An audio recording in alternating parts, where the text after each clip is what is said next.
evening, everybody. I'd like to call tonight's meeting on Tuesday, December 12th at 6 p.m. of the MSA School Board to order. We did not receive any open forum tonight, so that's why we're starting right away at 6 o'clock.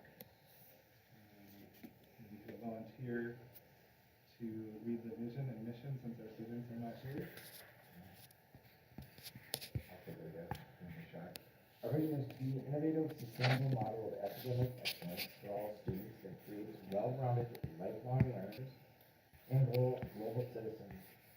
Our mission is to provide the accelerated and inclusive curricula and instruction in all subject areas with emphasis on math and science. Our land acknowledgement is this. We would like to acknowledge that the land on which we gather is the land of the Ocheyehtowoli, the people of the Seven Council Fires, and the Wape MSA. It is within MSA's responsibility institution to disseminate knowledge about the indigenous people and the history of this land. MSA works to build a relationship with Native American students and families through academic pursuits and historical recognition. Thank you, Brian. Roll call of members: Wendell Sletton here, Hedel Patel, Here. Isaac Leonardi, Here. Sarah Harms, Here. Dan Ellingson, absent, Jules Kinkle, Here. Brian Linsmeyer, Mayor? Karina Lozano, Here. and Mary Yap. Here. Is there a motion to approve the agenda? I motion to approve the agenda. Is there a second? I will second the approval. Discussion. I know we received some information about some of the policies. So in response to that, we would like to move, let's see, 8C5, policy 506, 8C6, and make them agenda item C and drop everything down from there. I'm sorry, what? 9C, sorry. So policy 506 and policy 514 will become 9C and everything will shift down from there Okay. for I've got discussion. some additional.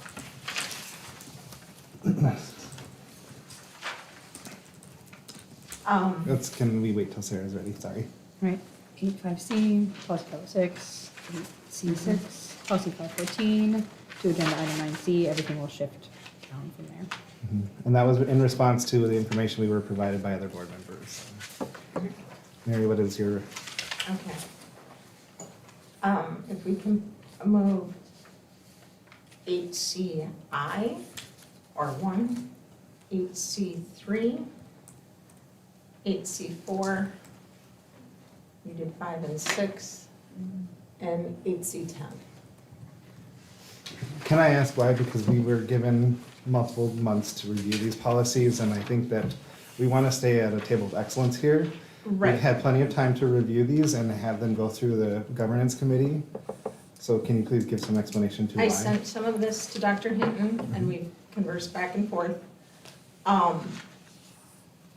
8C1 is so that the consistent, so that we have consistent definitions across discrimination classifications or categories. And we did have somebody that came and presented, or approached the board on this when it was in first read.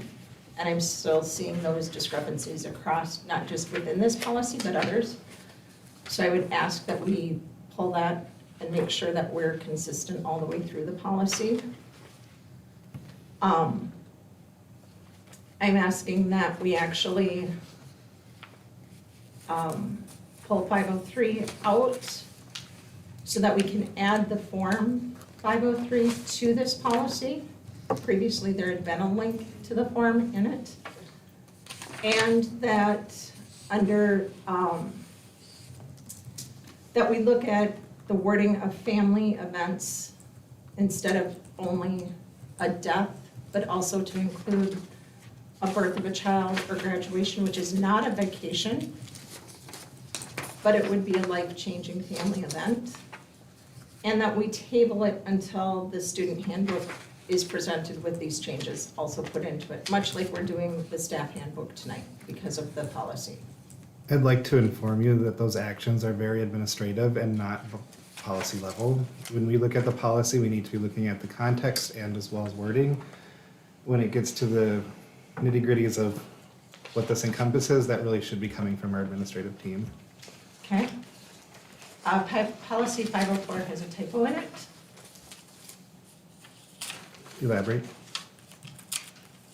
And I would ask that we would discuss 524 because the policy that was put in first read, the cell phone piece of it was very different than what's in the second read. And I would ask that the social media language, that we take care in how we refer to the social media language.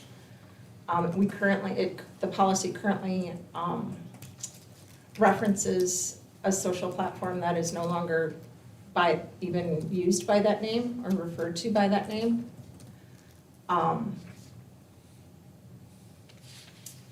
So I would ask that we would just make sure that we're up to date on using the correct language in that one.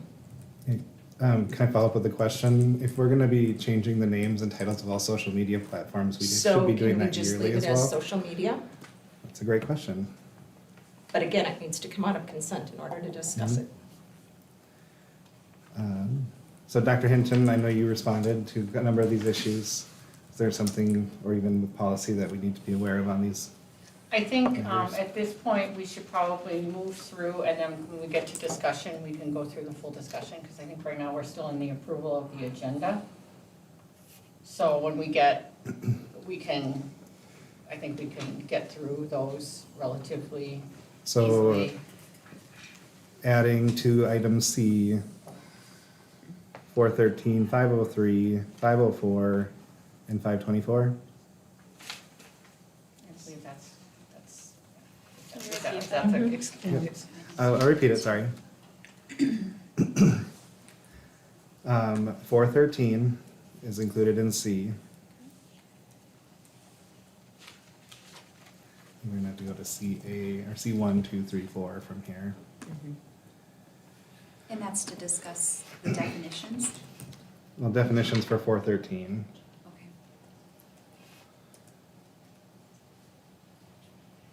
I also would like to remind the board that to stay highly effective, we had 2 weeks with this agenda. We had plenty of time to add and ask for redactions, additions, changes. We need to ensure that we're using our time wisely here at the table. So what we're seeing is C1 would be 413. Well, can I, if we can't change definitions. We want to discuss changing definitions, is that, That's what's being requested at this time, yes. okay. So C1 is 413. C2 would be 503. Were we changing C2? I thought we were changing C3. What?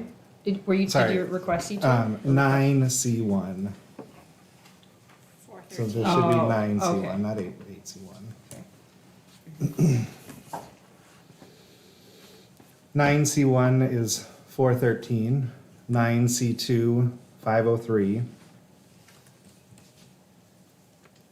9C3. I'm doing this with the- C3. It's 504.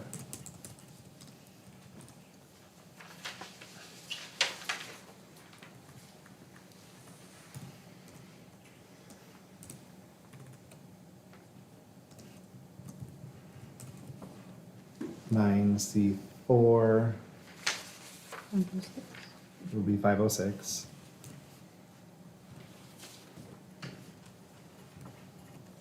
Nine C5, 514.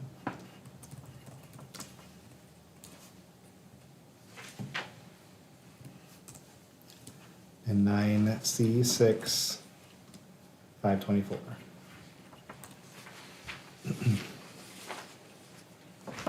Did we hit them all? Mary? Did we get them all?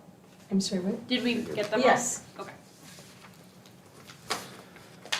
Again, to use our time more wisely tonight, please amend to the time period in which the agenda is sent to be worked on collectively. Any other amendments?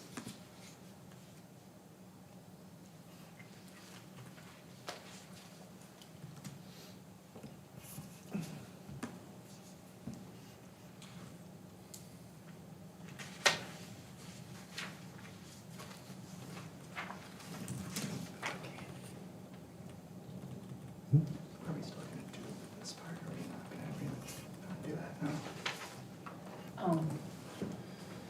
I think we don't have to approve the audit to turn it into the state, or to turn it into the, so you can ask to pull it and we can look at it at the next one if you'd like to.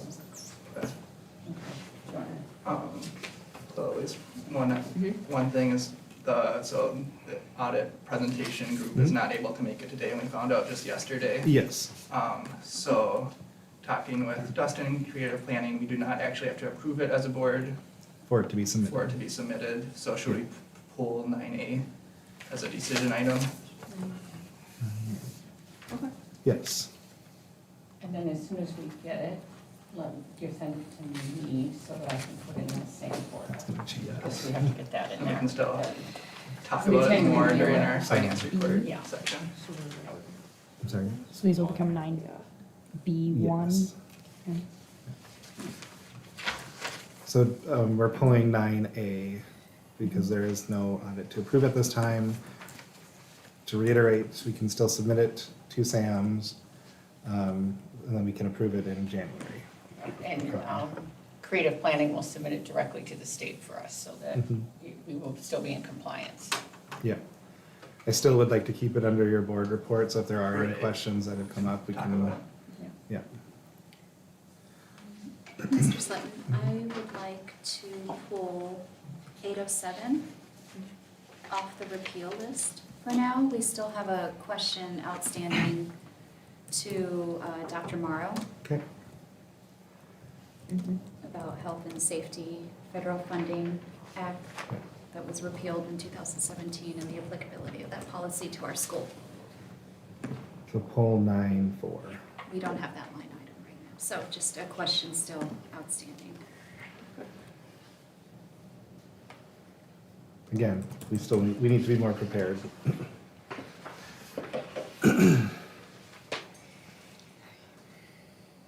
Did you do that last one? Yeah, so we're pulling 9A 9, and then 9A. 9B4.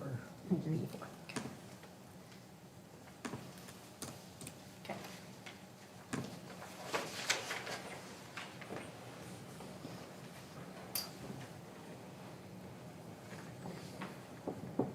Okay. Last call. Zana, would you like to amend your motion to I would accommodate the like- amendments? Yes, I would like to amend my motion to accommodate the amendments that we just discussed. Ryan, are you still willing to second that? I'll second it. Okay. That's fine. All right. Any further discussion? All right. All in favor? Aye. Opposed? None? Abstain? All right. Any conflicts of interest?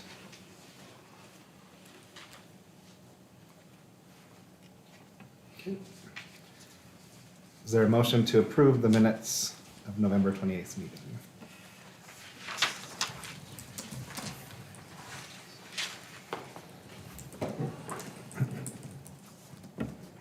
I'll motion to approve. Zano? Is there a second? I can second. I did have one edit that Yep. we can make. On 8-5, we used the wrong weather. It's, Yep. That was my note. yeah, is that your note too? I kind of like it more, but. Yeah.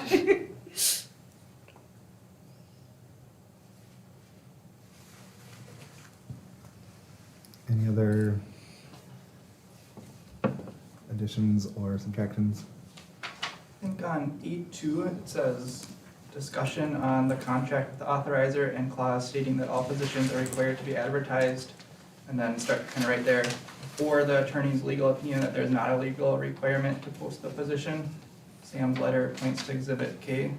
I think almost like cut everything from the, or the attorney's legal opinion to the end of that sentence, because it makes it seem like they were disagreeing with that opinion, but that was their initial opinion, and then after that, the authorizer pointed toward the contract.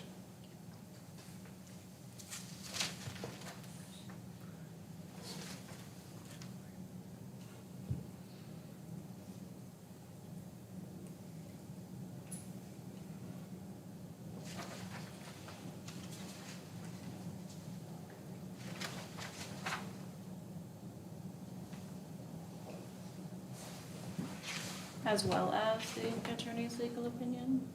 There would be it's a different ways to do it. I discussion. think one easy way to do it would just cut for the attorney's legal opinion that there's not a legal requirement to post the position in that spot.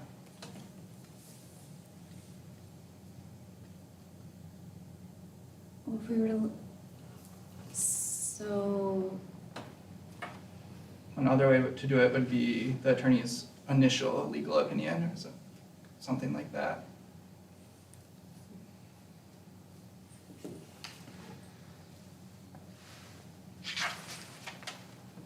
Could we maybe, or would the word "and" suffice in that instance? Because it's not, it's talking about both ideas. It's discussion of the contract with the Yeah, that authorizer could be one way to do it, because and the attorney's legal opinion. Yeah. when I read it, it made it seem like the attorney was disagreeing with Mhm. the first part, which wasn't necessarily the case. It was just, we had an initial attorney opinion and, Yep, yep. because the discussion's on both topics rather than one over the other. So 8.2 and after opinion? Switch "or" to "and." Okay. Okay, after advertised. Okay. And then Also, 8 also on, point, 8.3, it's GAPS, not GAPES. thank you, Yeah, Sorry. and weather is not, I got that. yeah. okay, sorry, I missed that one. 8.3. I think under, Where's H3? Gabe's, Gabe's still. I think I'll do it. E. I think under 60, we need to be careful on the wording of number 222, D22.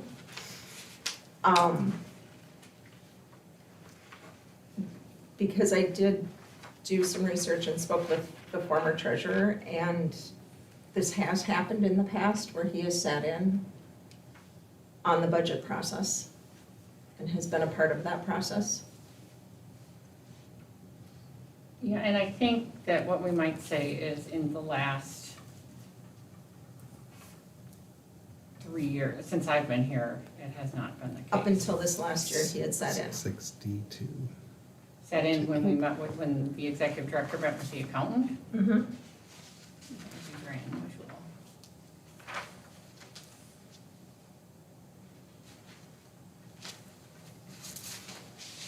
This is on page 4. 5. I think we're on 5, Yeah. the financial report. Oh, D. Five, yep. I heard B.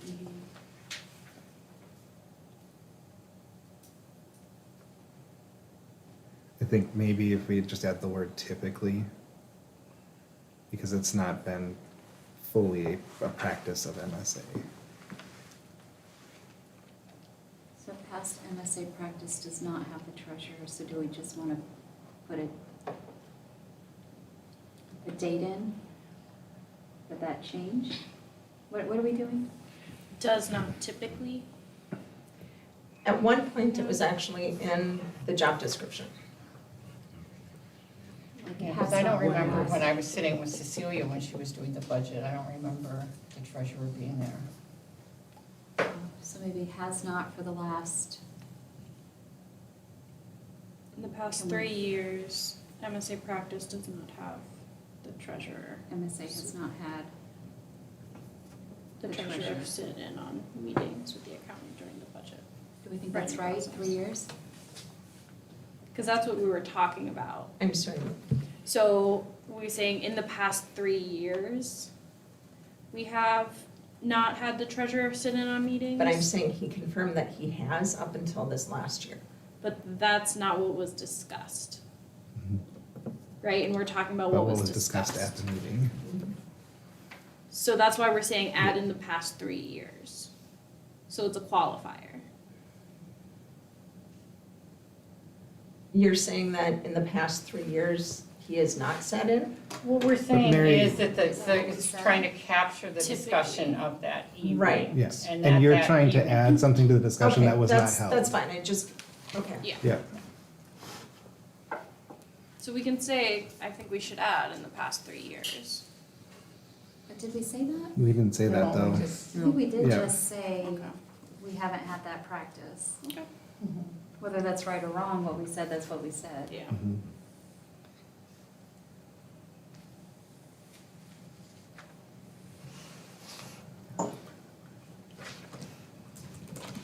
Okay. Any further items?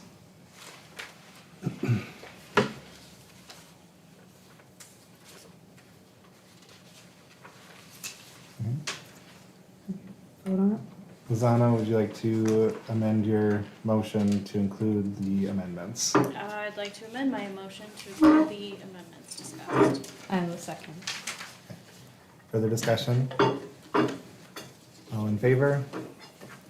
Aye, opposed? Abstain? All right.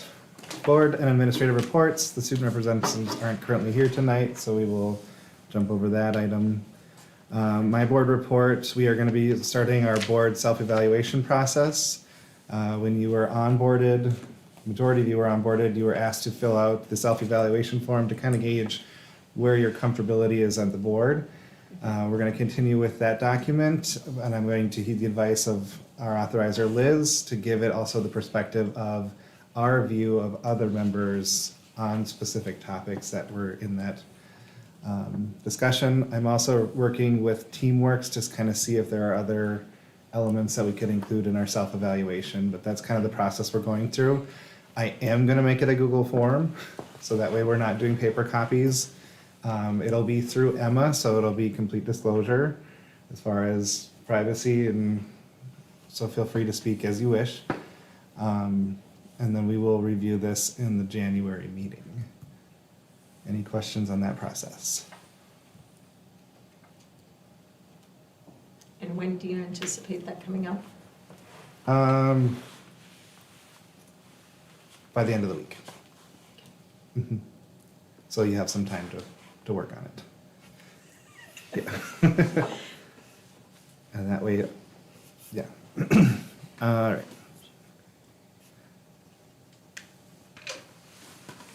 Director's report. Okay, thank you. So the first topic I'd like to talk about is building community outreach. I'm going to request, and that's in the decision, that we have a town hall with a focus on expansion in January. So we will take a look at some dates in the decision portion, because I think it's important to start to share some of the information we have with the community. So that's the first thing in community outreach.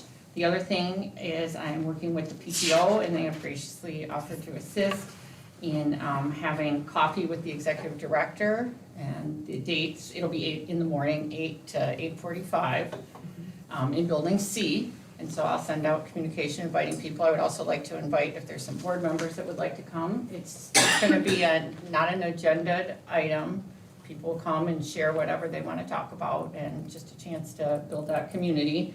Those dates are listed below: January 9th, February 13th, March 19th, April 9th, and May 14th. So if you are interested in attending any of those dates, or I may reach out if nobody says anything right now, and see if you're able to attend. And then we also would like to bring back, we haven't had any student town halls, they really kind of petered off last year. And we have not done any this year, and I think it's an important thing, particularly with expansion and other things happening. The dates that I'm proposing are January 16th, March 26th, and May 21st. You may notice those are dates of board meetings. So I think that's kind of encouraged if people want to come over, you know, who aren't already at the school and participate. Typically in the past, it's been a few administrators and I think 2 board members. So if you would like to attend any of those dates, also let me know. I'm not expecting everybody to just whip out their calendar right now and talk through that. But I would like those to include board members in those as well. In your next update, can you maybe include that if I signed up for the March one, just with my name behind it? I'm sorry. In the next update for the next meeting, maybe include which board members have signed up to attend. Oh, yeah, I So will that share way- that out. Yeah, Yeah. so that way we can, if they see a need, we can fill a need. Would it be helpful if I just kind of made like a Google sheet and you could just put your name in so everyone can see? Would that be useful? Yeah. Okay, I can do that and get that out this week. Can you add the coffee with the executive director too? So Yep, that way I'll we put can- all the dates and the Yep. opportunities and then, yeah. Hey, I have a quick question. Sure. When I looked at the calendar, March 26th is also the 9th grade information meeting that night. That was gonna change. I think, we have that may change, Okay, the 9th. I was grade. just looking at it Yeah. going, okay. Yeah, She's and waiting. I'm not prepared to exactly, I'd have to go back and look at my notes and see what's happening, but we were thinking about switching that up a little bit. Okay, and then my only other question is, I'm just wondering about the equity piece for athletes or other after-school activities, people who participate in those, or bus riders who have to ride the bus home. With it being at 4:15, I don't know if there's any other option or opportunity, to have it in a different time. Well, the other problem would be having to try and do it during the school day. Certainly, we could think about something like that, but that just becomes, then we have an equity question of who's getting to pull from what class to come for that. Perhaps there's a way they could submit their thoughts, like an open Yeah, forum and- type of request. That's Work. something that we have done in the past where we put it out to the student body for questions and then provided feedback as well. So then maybe that's a good way to do that. I'm just trying to figure out how we can make sure all voices are heard and all people have an opportunity. Yep, I think that's a great idea. Could there be a time, maybe possibly if students reach out to you during advisory, they can meet with the admin team or you?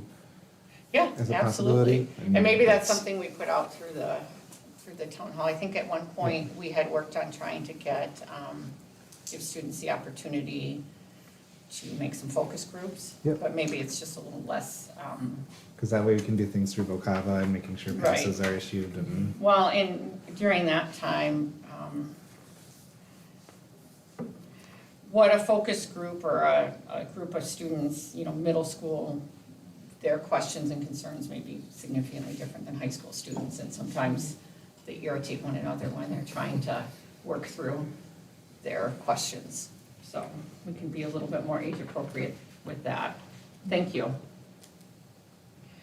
All right, and then on the area of instructional leadership, I just wanted to let everybody know, administration has completed the full first round of new teacher observations and the first round of walkthroughs.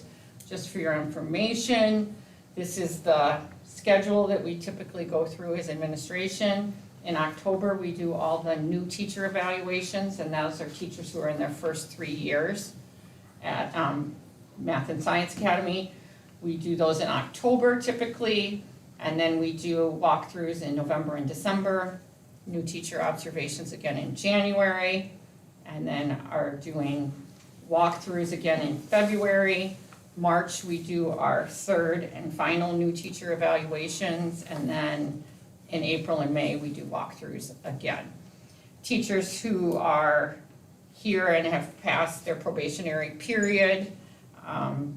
They have a observation at least once every 3 years and do peer observations the rest of the time, but they still continue to get the 5 walkthroughs.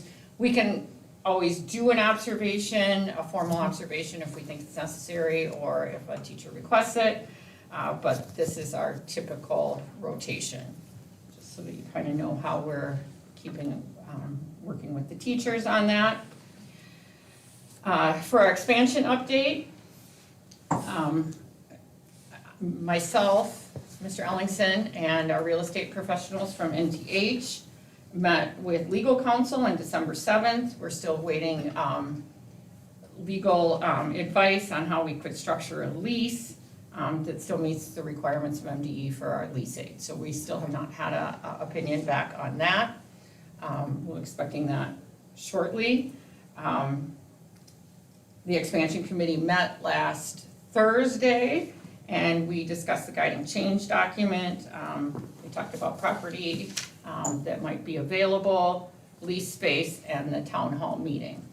Today I had a great call from from Bruce Sorensen, who is our bonding person. Shortly before this meeting, he called, and he was very excited because interest rates are now down 100 basis points. So that is the first good interest news we've had in some time, and it's still in December, so interest rates are typically at their highest in December, so I don't know what that means, but it's good news. So he's gonna get us additional numbers in terms of what that actually means in our ability to bond. So I sent him some more information. We should get some more numbers later this week on that.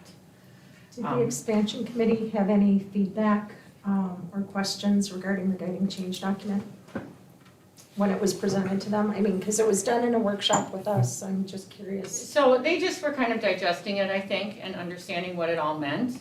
Okay.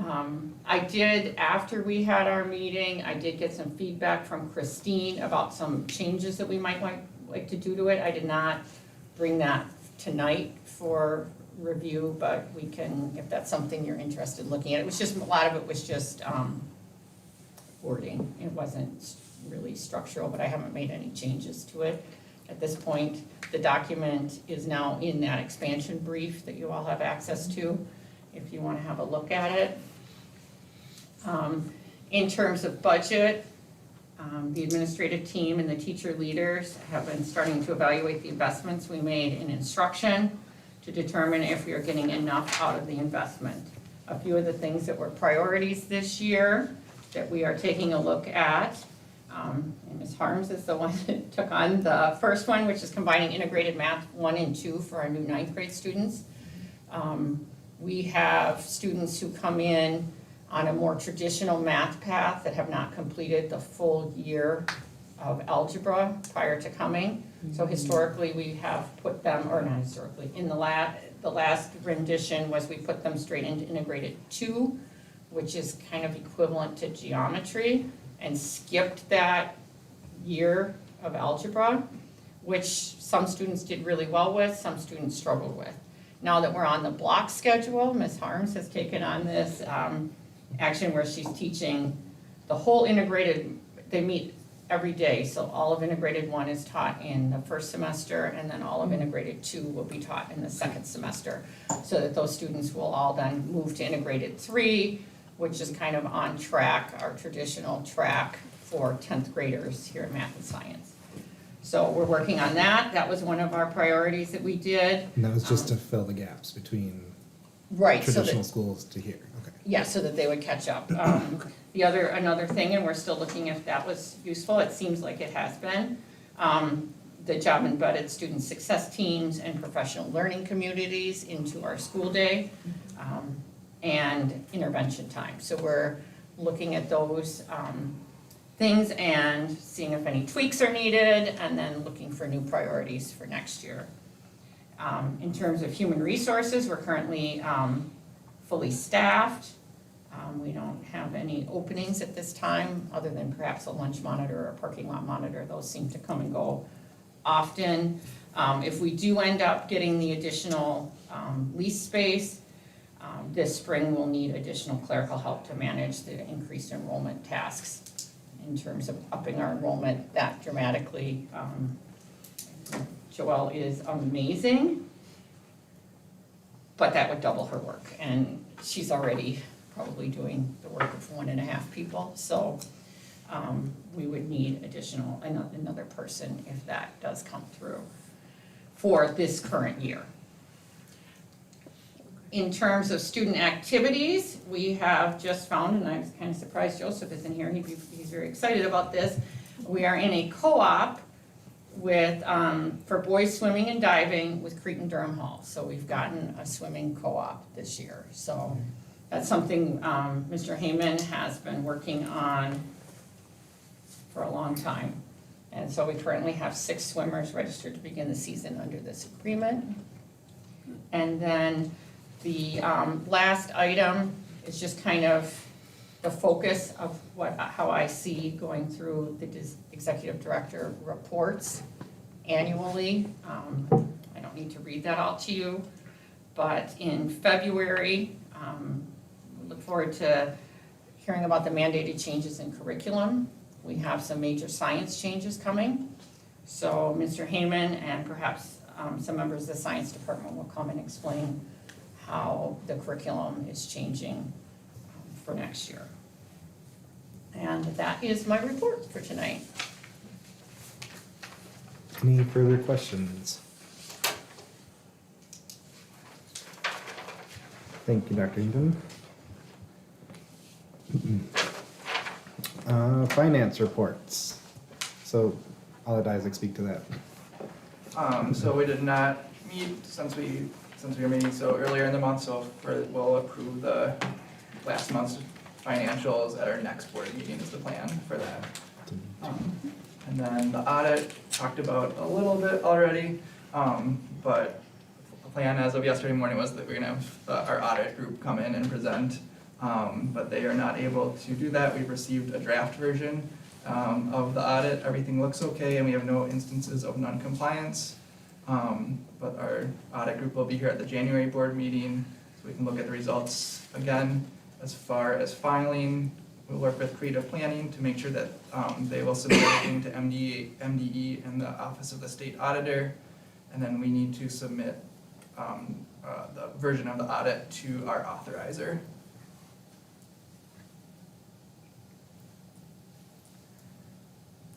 Upon your initial review, are there any questions?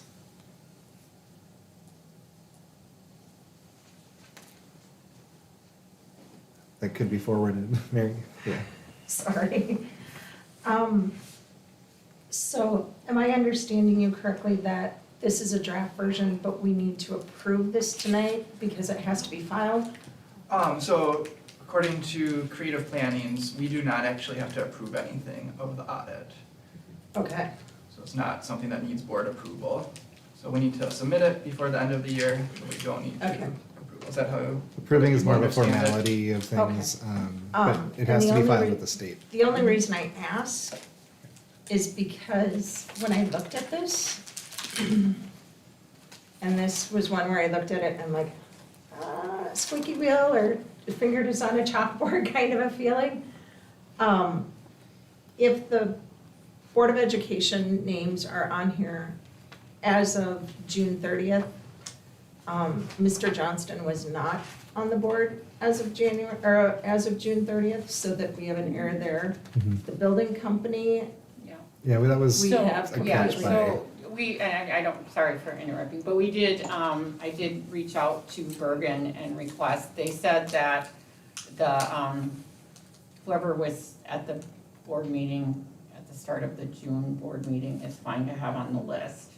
okay, And the building company has all been, updated, because that's okay, completely, well, nearly completely wrong. okay. And then I was confused by a couple of things, and Isaac, I don't know if you want me to get with you at some point and ask, but it seemed a bit odd, and maybe it's a typo, I don't know, but on page 70, under the original budgeted amounts, that we would have only budgeted for $1,009 for administration salaries. That seems a little bit odd to me. And so I'm wondering if that's a typo. Is Adobe coming in January? That's the Yeah. plan. Yeah, so I think probably to ask them then would be Okay. good. I mean, I can send you my questions if you want me to do that instead. But I was also curious because I looked back, and I don't recall that our building company finances have ever been included with the MSA budget and audit. So I was confused as to why it was this year, and I don't know if there was something that changed in legislation or if it was a Can you practice. restate your question again?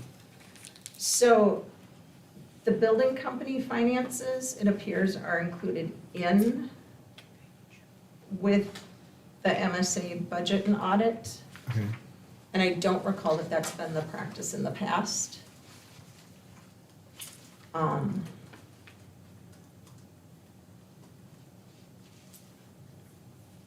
And then,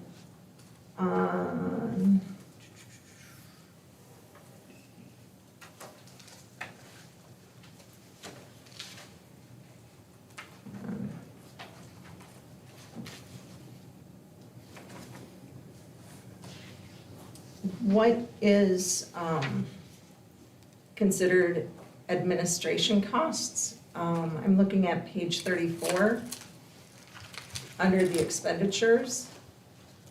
Again, I don't know if it's a typo or what, but when it says 95,595, I was a bit confused as to why that would be so low when we have in 2022 to 23, we had the same number of administrators that we had had the year prior. And so I'm wondering where those costs shifted to, or why we are so low. Yeah, I think those are great questions that have to be answered by Adobo. I don't think Isaac is skilled enough to. I may not get the governance cut stuff all in on super ahead of time, Yeah. but I do read through it, I do try But we it. also came to the table thinking that they would be here. What? We also came to the table thinking they would be here to explain that or Right. to ask our Yeah, questions, so yes. so, anyway, those are some of Yeah. the big questions I have. I can shoot you an Yeah, email so with. I got the admin salaries in those two different places and the building company financials. So we will check in with them before the end of the month on But I that, mean, and I then we'll, have notes, Mhm. so.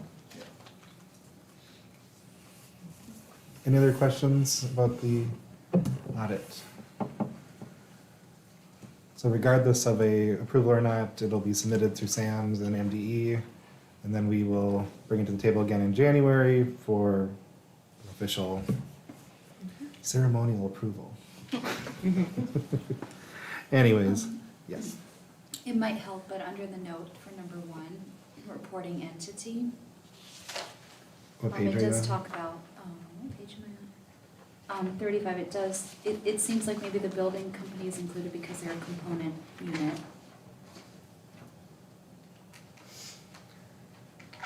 So your answer might be there, Mary, on page 35. Maybe, yeah, we can, obviously we still ask, but. Yeah. But the question then becomes, why were they not included in previous audits? Yeah. Okay. Any further questions on that? Okay.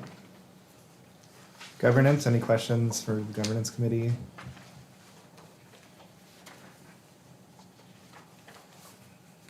Again, I would like to reiterate, though, we do have a plan set forth as far as what policies are going to be discussed at which governance committee meetings. It is our due diligence to make sure that we are getting our questions in and responses in a timely fashion, so that way we're not wasting our time trying to amend agendas and getting our discussions in line. So please take the time to follow that tracker and get your questions in a timely fashion.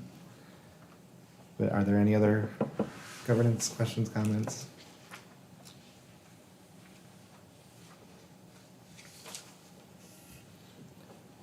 All right, on to the consent agenda.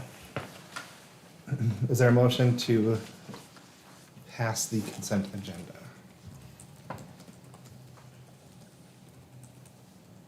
I will motion to pass the consent agenda. Is there a second? I will second passing the consent agenda. All in favor? Any discussion? Not on this, not consent agenda. Aye. Consent agenda, all in favor? Opposed? Abstained?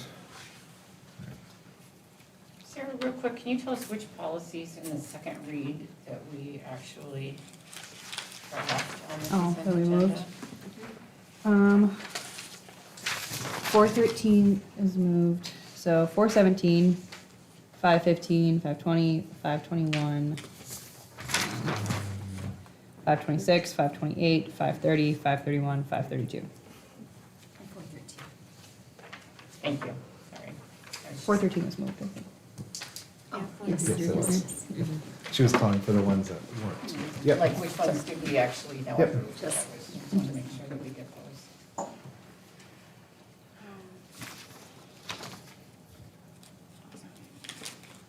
Yeah.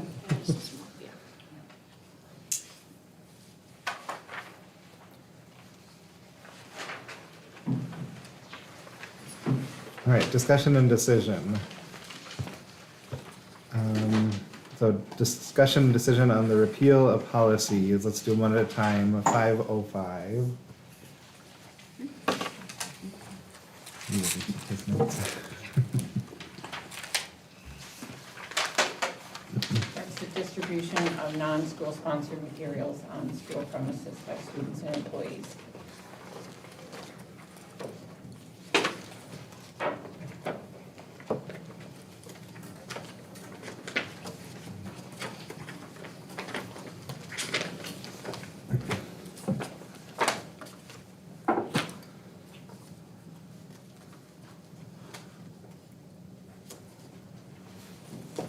Would you be willing to explain, like, the reasoning behind the government's, not decision, but recommendation to repeal the policies? Yes, let me get to MSB's website.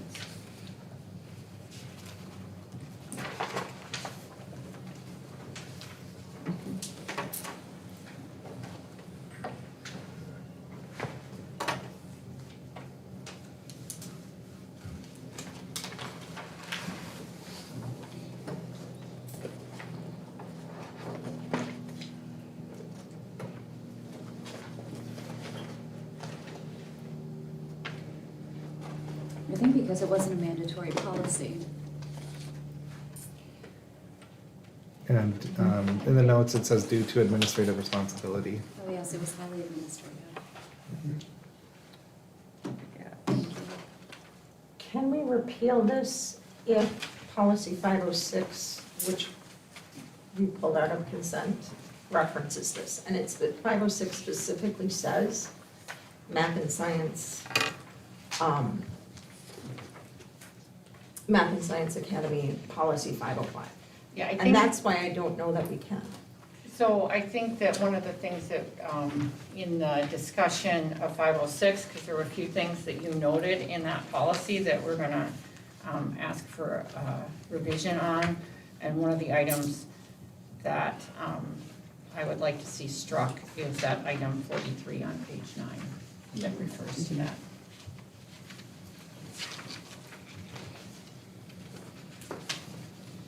I'm sorry, which item? 43 on page 9, the one that you just referenced. It's on page 10 on mine. Did I write the wrong one? Document. On page 10. Oh, is that the one that? Page 10. Okay, page 10.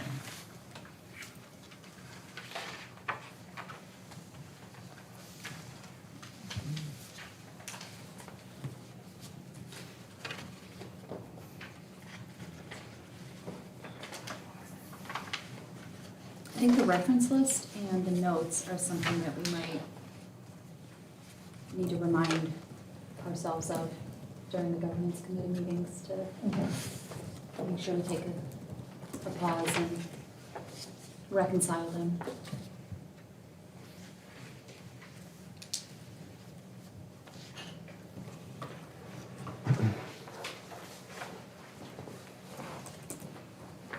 So I guess the motion on the table would be to repeal 505. Is there somebody willing to motion that? I will motion to repeal 505. Is there a second?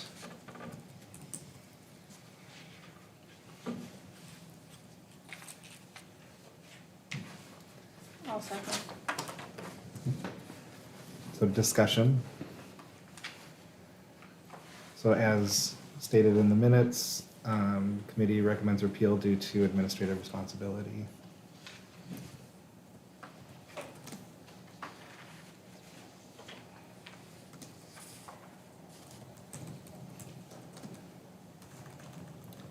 Mary, your question was because it references 506 and we haven't, or 506 is referenced in 504, is that correct? 506 references policy 505, Okay. and we haven't approved 506 yet, Mhm. so I don't know that I can, And what did you say, Kate? The reference that, Mary is referring to, I would like to strike from the policy 506.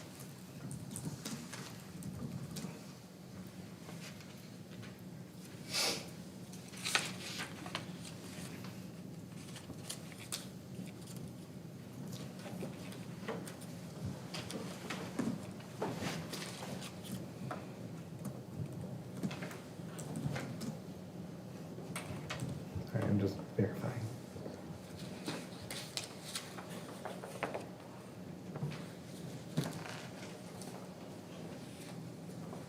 Okay. Did you get everything?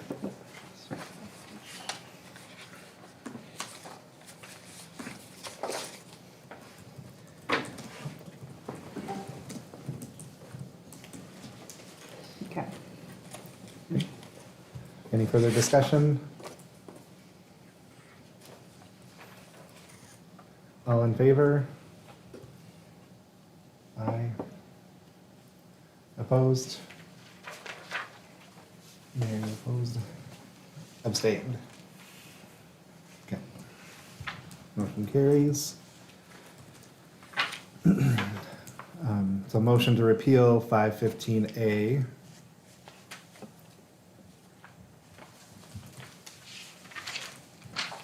This is the one, I think we should call the motion first and then do discussion. I think.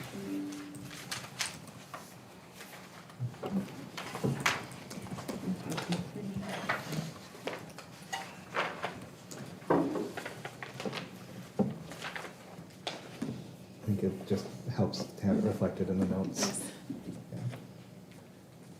Yeah. So is there a motion to repeal 515A?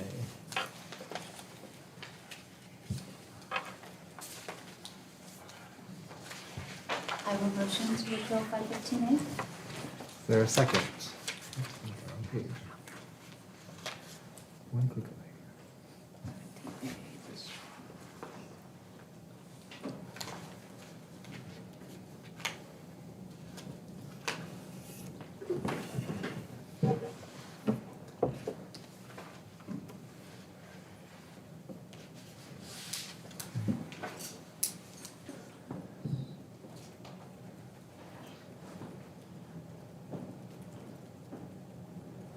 Is there a second?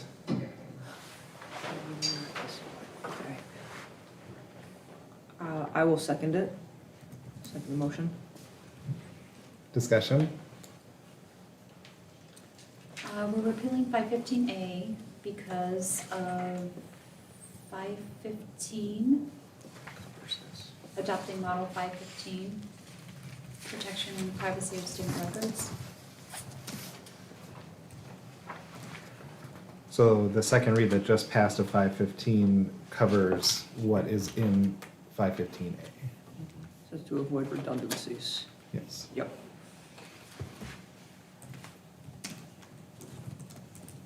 And 515A is not supported by MSBA, so that you can get them out of whack, because it won't be updated.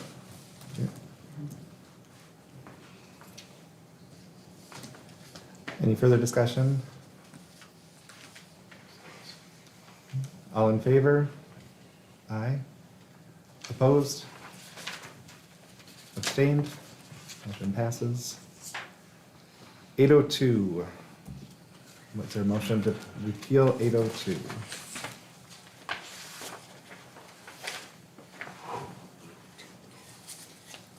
I'll motion 802. Is there a second? I will second. Discussion? I don't think I was present at this part of the meeting. It is not.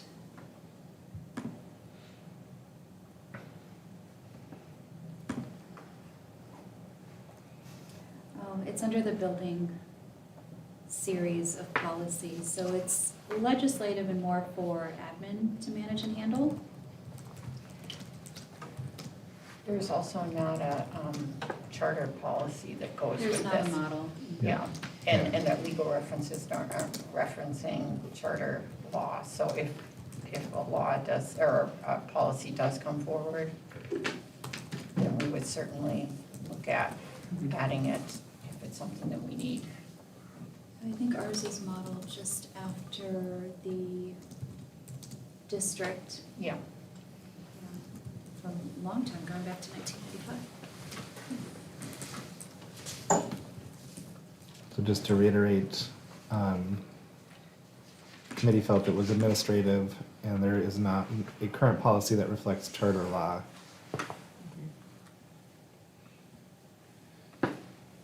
Further discussion? All in favor? Opposed? Abstained?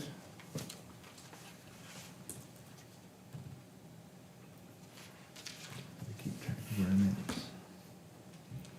So we pulled 807, so now we are on 903.1.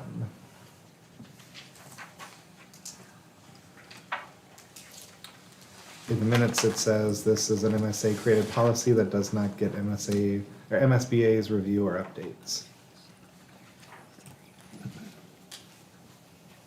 I'm sorry, motion to repeal 903.1.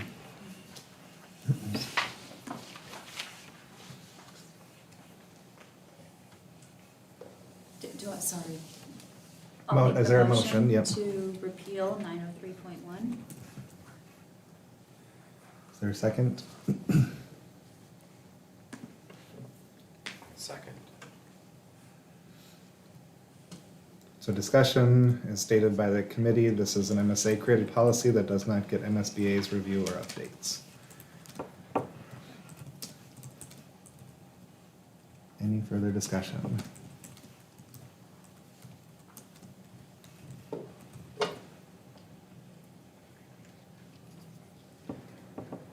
All in favor? Against? Abstained?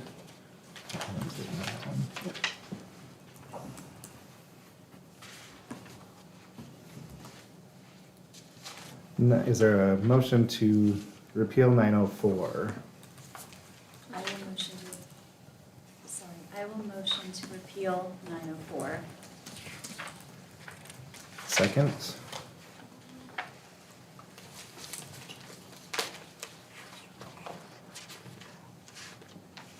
I will second that motion. Discussion? The notes state that this is an administrative. Yeah, same Task. as the 500 series. MSBA has it listed as a recommended policy, not a mandatory policy. Okay.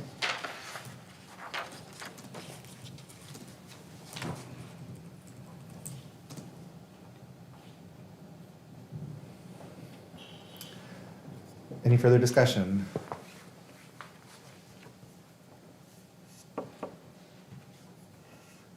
All in favor? Aye. Opposed? Abstain? Motion carries. 907. Is there a motion to repeal 907? I will motion to repeal 907. Is there a second? One second. Discussion, the minutes state that this is not mandated. The committee does not think MSA would or should offer rewards to solve criminal cases. Yeah. I agree with repealing this. Acting in a policing authority is just not something that. Any further discussion? All in favor? Opposed? Abstained? All right.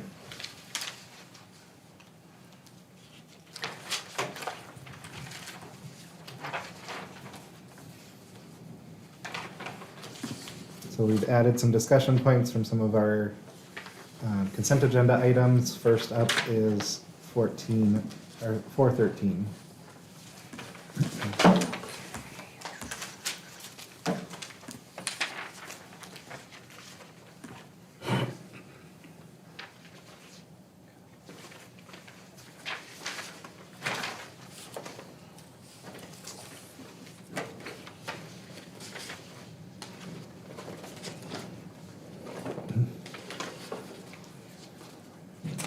Okay, everyone a minute to collect themselves.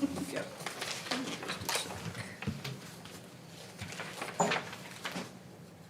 Okay.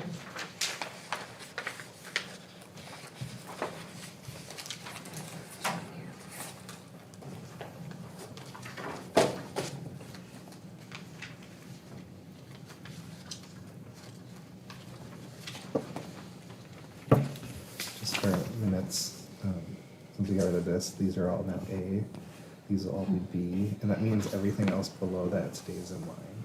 Okay, So so, we'll worry about that later. yeah, we'll go. Yeah, but really the only changes are those two items. Okay. So, all right, Mary, you brought forth 413 for discussion. Certainly. I would just ask that, again, we make sure that when we are using disability, that we use the same definition that we've identified in other policies. When it comes to discriminate, right now it's listed in here only based on sex, and it includes sexual harassment, although we've talked before about how you can discriminate against someone based on not just sex, but gender, you can, religion, all of the definitions that we've talked about in various different meetings. I had really hoped that when this came forward, we would have seen all of those definitions put in here, because we have talked about it at such length in various different times. So I guess I would like to see those definitions carry through and be in here. This is the harassment policy. I think it needs to literally be in there so that everyone is protected as they need to be protected. That being said, we also are missing, this is gonna sound really small, but you have to really read through this and figure out which policy it is. It's not in the header, it's not in the footer. So if we can make sure that that's put in as well. So you're talking about at the top of the page, 413, Math and Science Academy harassment and violation?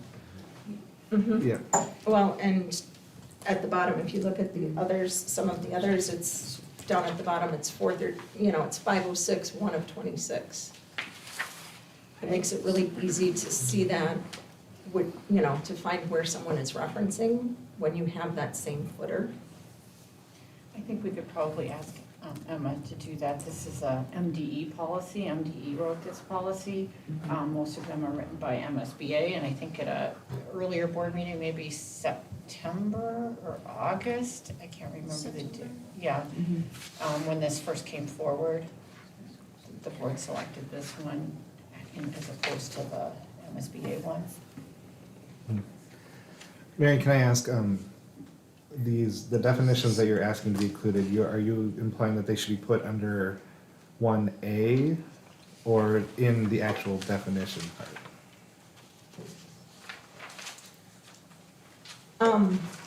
Well, under disability, we should make sure that we have that definition fleshed out. Under discriminate, it should also be fleshed out, which includes not just sex, but also. Well, it's saying the term discriminate includes segregate or separate, and for the purposes of discrimination based on sex, includes sexual harassment. So it's just including sexual harassment is on the basis of sex Okay. for that one, but it's not only limited to sex or sexual harassment. The definition of disability that we have listed here also aligns with the MSBA, MSA model policy as well. For the 413, we're gonna call it 413. This policy is essentially a reiteration and advancement of the Human Rights Act. So we can't change the definitions. We don't have that savvy. We can't draft legislation here. If definitions need to be changed, if we're not happy with them, we go to our legislatures. We can't sit here and do that as fiduciaries for this school. We are here to advance existing law.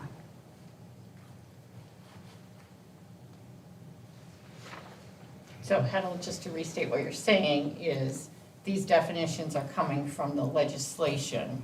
So if we change them, then we come out of compliance with the legislation and therefore make this policy less Non-compliant? effective. Yeah. Yeah. Okay. Yeah.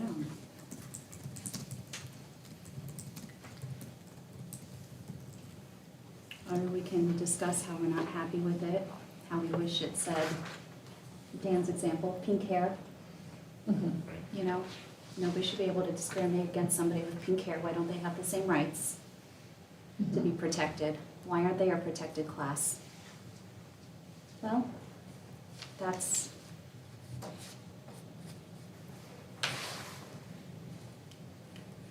Okay. So that's my fear, when we start straying, or when we feel that urge to draft. We should adopt. We should review and adopt. Cal, clarifying question, just because your expertise, and even if we change it, then there's no legal repercussion to it. Someone could say this is not a legal document per se, it's just we change it, correct? Well, what's the enforceability then? Yeah. I mean, don't we want to comply with 124E and all applicable laws? I mean, do we have the ability to superimpose? Are we sitting here as 9 people that are going to expand the protected classes? We can't do that. I don't have that historical knowledge. What does that do to the protected classes? Right? But in addition, that don't we run protection. into a problem that if our policy that's supposed to be aligned to the Human Rights Act is not aligned to that, then somebody might be following the policy but then violating the law Mhm. because it's not aligned Mhm. with the policy. Mhm.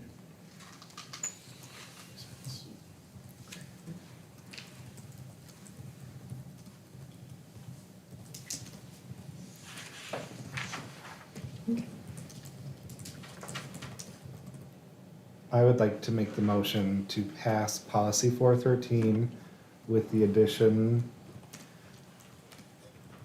of 413 being added to the title, because that's important, needs to happen.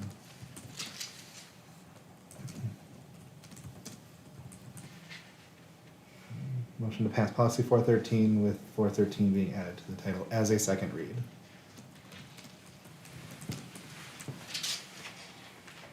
And I'll Do we make want to that. ask Emma to format it similar to the other policies? With formatting So- changes? Yeah. Just like what Mary was talking about. Mhm. Similar And format. and similar, Formatting yeah. matches. Yes. Yeah. So the motion to pass policy 413, with 413 added to the title and similar formatting as, or as other policies, or similar to other policies. Or similar to our policies. Sorry, I'm rereading this wrong. Motion to pass policy 413 with the 413 added to the title and formatting similar to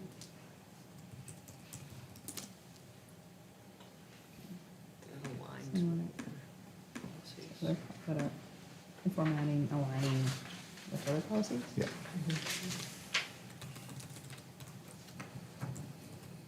Aligning with our policies.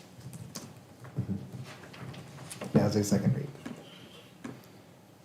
I will make that motion. Is there a second?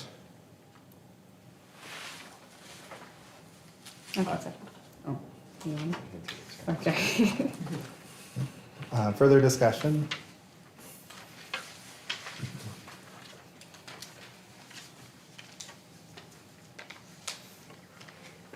All in favor? Aye. Opposed? Abstained? Motion passes. 503.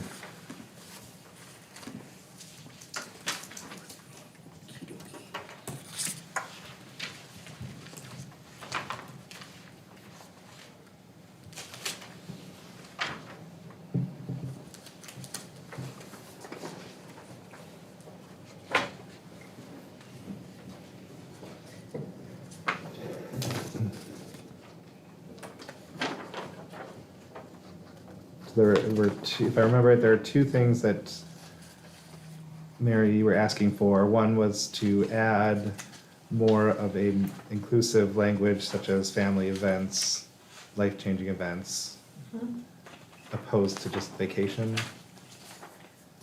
And then to include the form on 503.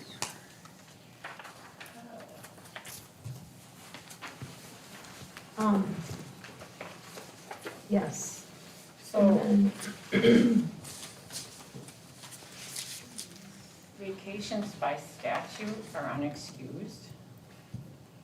We can use the form to, administrators have the ability to excuse an absence that would Right. otherwise be unexcused.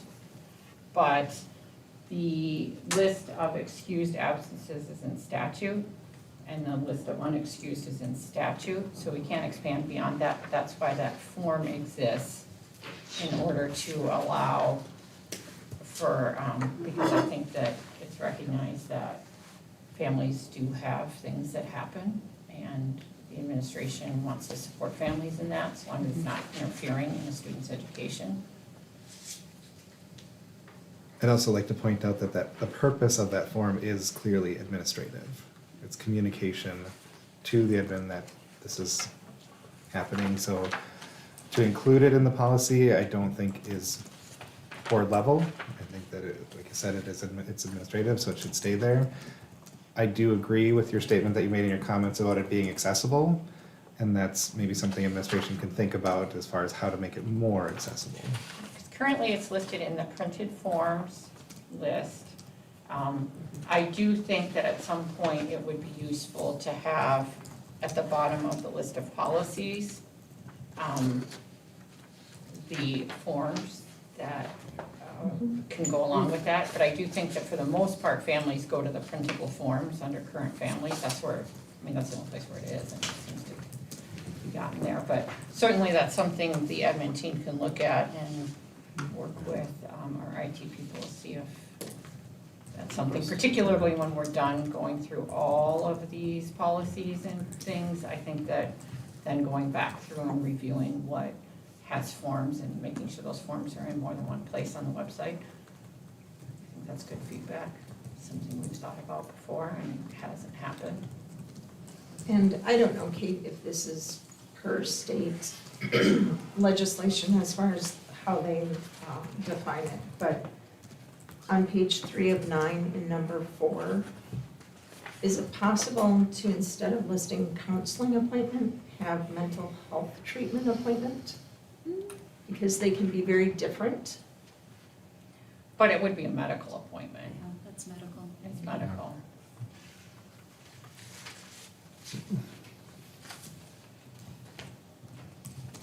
So in that case, is a counseling appointment, would a counseling appointment also be considered a medical appointment then? We have not really delineated if the kid is going to see a medical professional of any sort. Okay. We I'm have just, I'm excused it. curious We because it's haven't, listed as a counseling. yeah, and, you know, we didn't choose that language, but that's, But that's the language of the law, isn't it? It's a counseling language, or a counseling appointment. And if it's in the law, we might not be able to play around with that. We might not want to play around with that then. And I would worry about if we start to get into too many specifics and language here. I see what you're going for, Mary, and I support that idea on one level, but I would worry about when you put in mental health, you could get into privacy-related issues. Well, as it's well. listed in, okay. I would want to investigate that more We before need to we make put sure that our out there. student, we need to make sure our student handbook then reflects the policy and not yeah. otherwise. And Completely so, agree. yeah, I mean, it's I think one they're substantially 28. similar.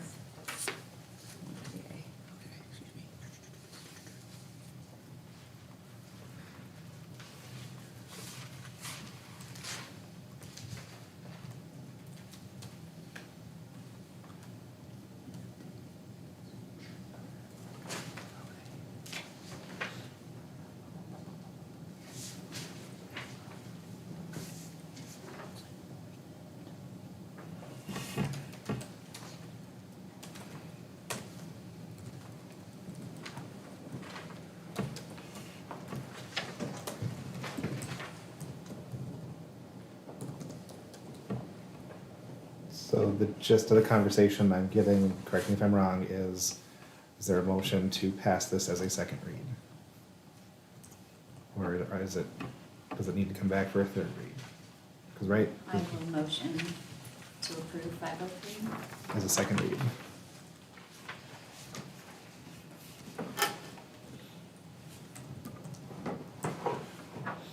Okay.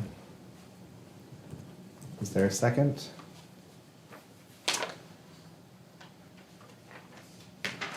I'll second. Further discussion?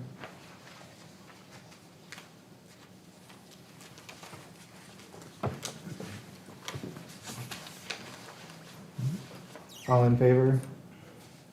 Aye. Opposed? Abstain? 504.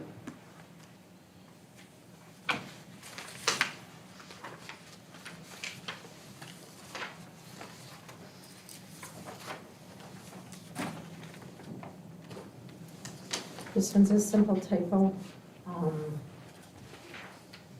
have to find it, bear with me. On 2B,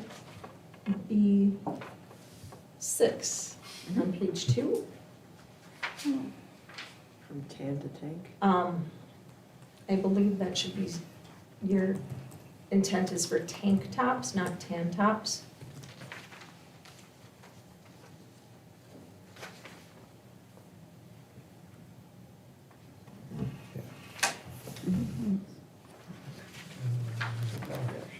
I might be wrong, but. Yeah, no, I think you're right. The tan tops are also allowed, but we're not gonna call Are them. only tan tops allowed then? Because in that case, I'm in compliance, but you're not tonight. I did not plan my outfit You're in violation. over policy 504, Yeah. so that I was in We're compliance. not in a tan top.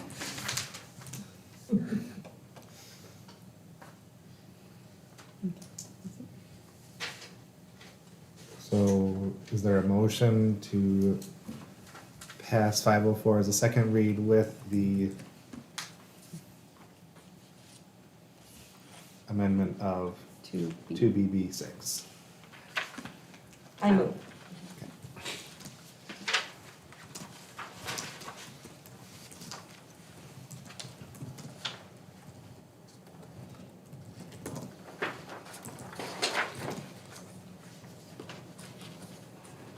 Mary's made the motion. Is there a second? I will second that motion.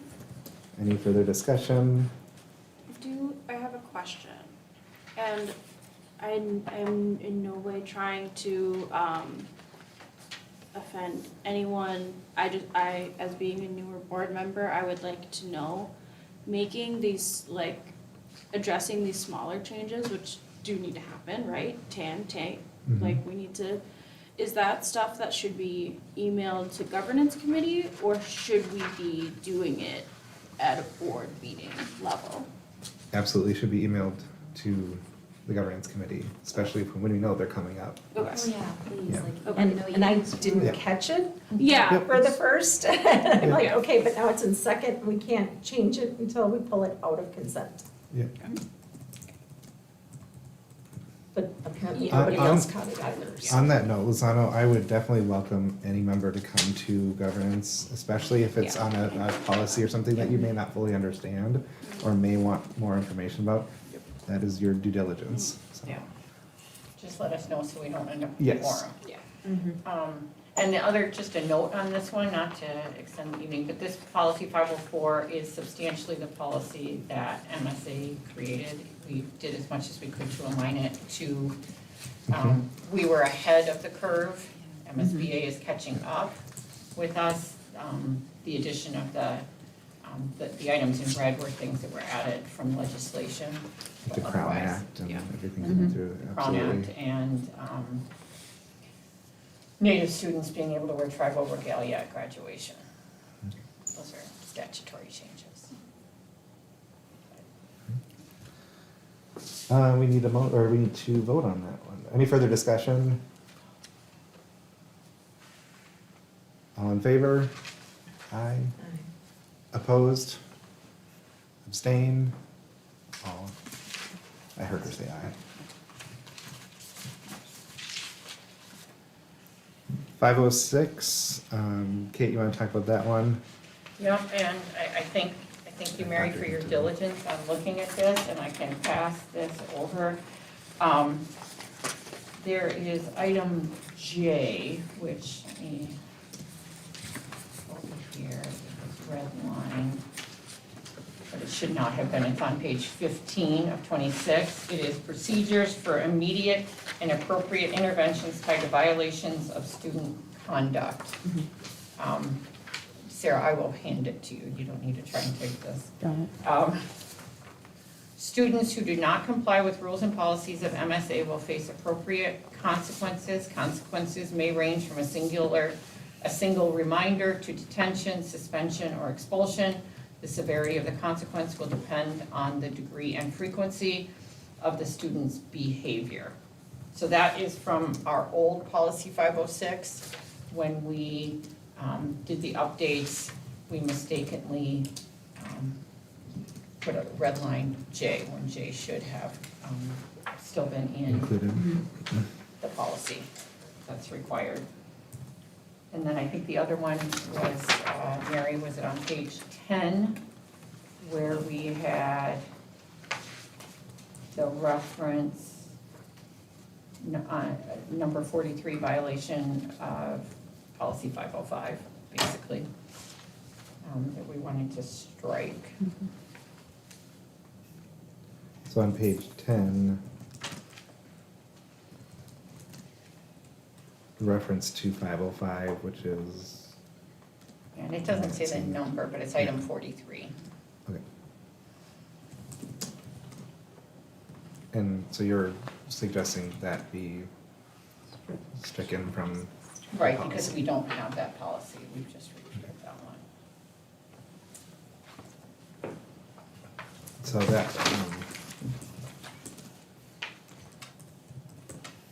it would be Student conduct or something, yeah. Code of Eight student- A 43.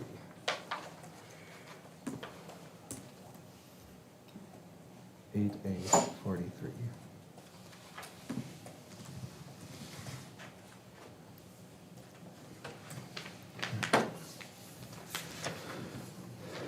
And so then include item J. And then strike through 8A43 on page 10. Okay, that's the difference is 505.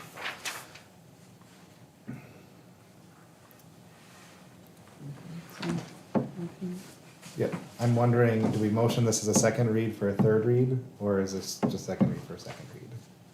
Well, if you can approve the second read with these changes, Yeah. But do we feel like it needs a third read? that would be for the board to decide. Do we feel like it needs a third read? Or are we, Okay. if you're good with a second read, then somebody motion. Feel like it needs a third, make that motion.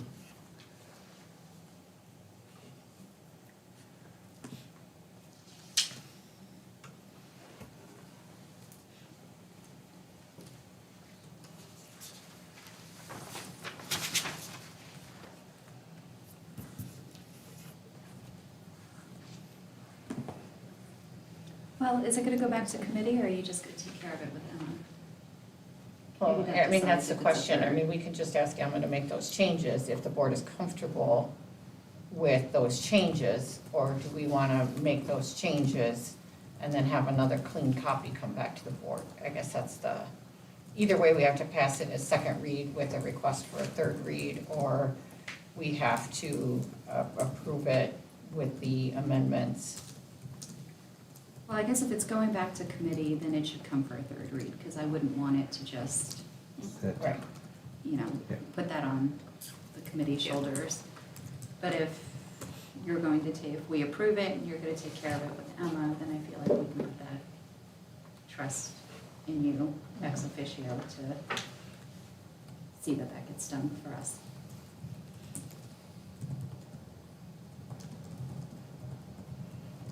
So maybe we approve it second read and then decide, and then separate motion? Okay, how about this? Motion to approve 506 with ED to ensure that these two changes get made. Strike 43 on page 10, add back in the procedure J.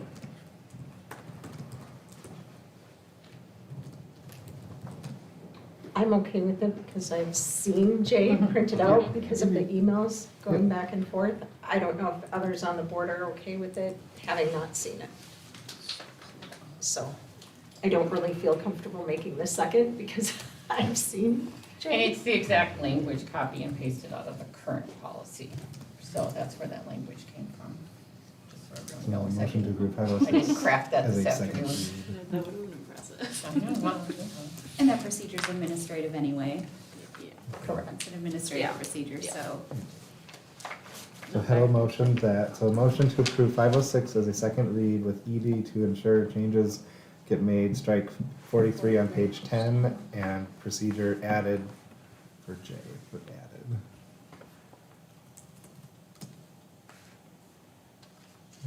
Is there a second? I'll second. Susanna? Gotta be faster than that. It's late, okay?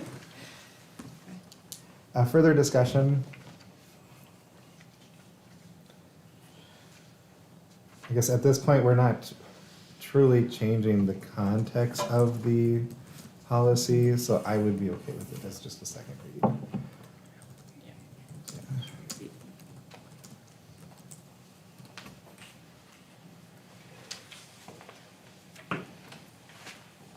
Any other discussion? All in favor? Aye. Opposed? Abstained?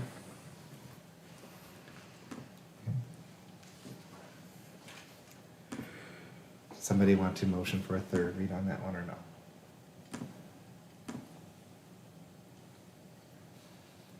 Okay, then I think we have our answer. 514.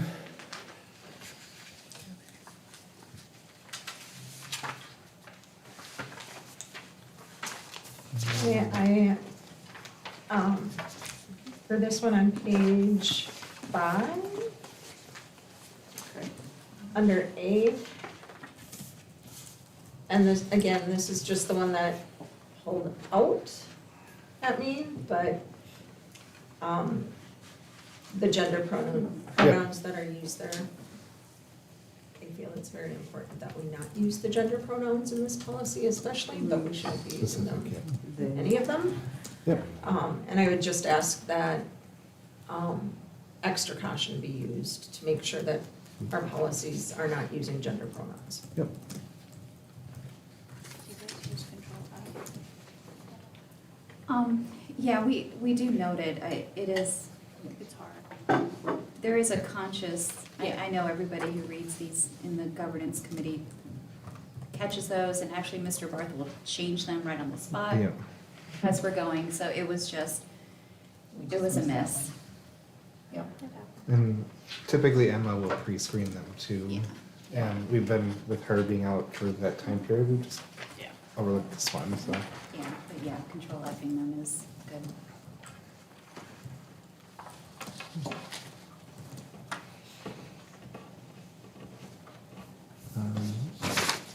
And I get it, things pop out one time when you read it and they aren't there, you know? It's like, okay, I didn't catch it here, but I caught it here. Yeah, I just ran a search, that's the only he or she in the whole policy, so. Thank you. Good that that was caught. I can't promise that on every single policy, we've done them all, but. So I will motion 514 as a second read with the correction to pronouns. 514.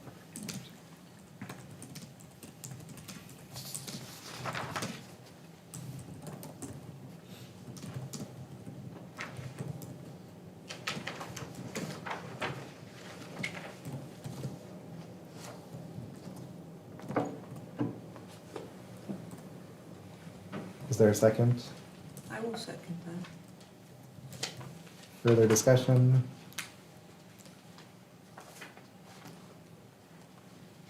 All in favor?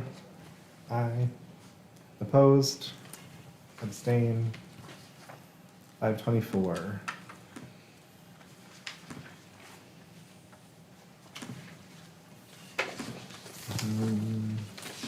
Question on cell phones.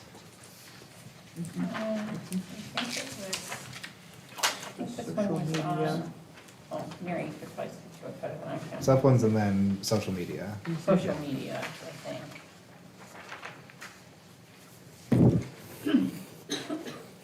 I guess I have a question regarding the cell phone piece.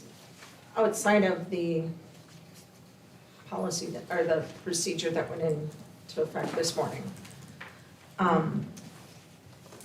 But when it talks about the cell phone search, I didn't write it down where that is, hang on. I completely understand the ability of the school to search one of our devices, one of our laptops. I only wonder if, are we able to legally search a cell phone which is owned by the parents of that student? And with this policy, it states that it could be confiscated by the school and searched. And I don't know if we can legally do that. That's a question I have, a point of clarification. I don't know if that's been asked of our attorney or not. And then I would just ask that,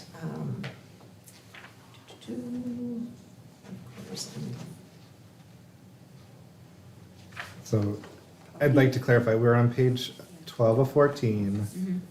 What is that, item 15, cell phone use 2, where I think the last sentence says the search of the device will be reasonably related in scope to the circumstances justifying the search. Is that what you're referring to, Mary? Where are you reading from? I believe it's I'm 15, looking- cell phone use 2, the last sentence. Yeah. It's 2 and 3, where it's 3 says, in addition, a student's cell phone or electronic communication device may be confiscated by the charter school. So we have authorization through policy 502, which That's where I was is gonna go. the search of student lockers, desks, personal possessions, and student's person. Mm-hmm. Personal possessions include but not limited to purses, backpack, book bags, packages, and clothing. Mm-hmm. And then it says, we may inspect personal possessions of a student and/or a student's person based on reasonable suspicion Mhm. that the search will uncover a violation of law or school rules. Yep, and that is a mandatory policy, Yeah, Okay. so is. so it's reasonable suspicion. Okay.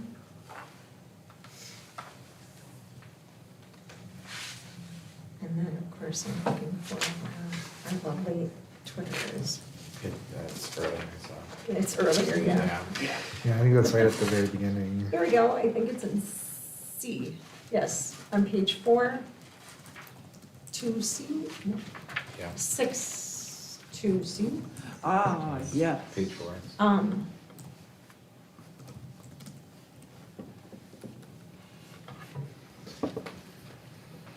Do we just put including but not limited to social networks? Or do we change Twitter to X? I don't know. Just social networks and social I'm media. sorry, where are we? So this is page 4 of Page 4. 14. C. Which Roman numeral? We gotta wait at the top for that one. 5, Near the top. 5, 6, C. So that's B. Yes. Had a dumb moment there. I got It's you. okay, I was sitting here paging through going, where is it? I saw this. I can count. Maybe wording that just, but not limited to social networks and social media. Yeah, I mean, I think Because that, there's others too that aren't. yeah, there's listed stuff there. that's There's gonna come up, Discord and there's. whatever else. And they're gonna constantly evolve. They're gonna, yes. That's Yeah. the struggle with this part of the policy is that they're ever changing. And so for us to keep up with it is really, I mean, we have to And keep I, up with our and I policies, get yes. that, Yep. that we can't, that we But- probably can't be all But not inclusive. limited to refers to Twitter. Twitter now has evolved to X. So I mean, it's technically included in a sense, just with a different name. And similar websites, so people, students know that Twitter and X are the same thing. They do right now. Yes. So I think. They may not in a year. Yeah. And similar websites or applications. I mean, I think it's Mhm. just, a list, but just So examples. I think we're fine without changing it because it's referring to similar site. Twitter to X, that's my point on this. Yeah, I have the MSBA model pulled up and they haven't changed it yet, so I don't think it matters. But Okay. I mean, we could take it out. yeah, and just not use it as an example. Yeah. Yeah. There's plenty of other examples. Make it, I would just make it as broad as you can. Yeah. in that Well, it case. says and any other app, Yeah. so So we could just strike Twitter. just take out Twitter, Okay. I mean, if they get on the one that's the new name, it's still gonna be subject to prohibitions of this policy, so. I'm sure somebody is busily developing an app that's gonna drive us even more crazy than all these apps combined. Yeah, it's called AI. Yeah, the kids are all saying they need to change. Oh, yes. It's like calculators, just change. Looking off. Okay, so it sounds like the motion to pass 524 as a second read with the subtraction of Twitter. We have On MySpace. page 4. Only if we I add was gonna say, that's not even on here. Fredster. Kids today wouldn't Yeah. know what MySpace is, Some do, probably. some do. Some do. I think we just Yeah. repealed the MySpace policy a couple. Pages of. Yeah, I'd imagine. I Oh, mean, no, I it's was just- Page 3, 4, sorry. Page 4. That's how you date yourself. The I mean, it's V, just a list of examples. Yeah. Yeah. So I know V, what's subject to the Six. prohibition, so. C. Remember when you put your song in there too? Just worry what's coming up. Mary, would you like to make that motion? Yes. Who would like to second that motion? I'll Brian? second it, yeah. We'll give it to you. Hey, winner, winner. Further discussion? I think it's important to know that those are ever-changing things. It's nearly impossible to keep up, but we will try. But we don't have to, they're just Yes, they're examples. examples. Yeah, Yeah.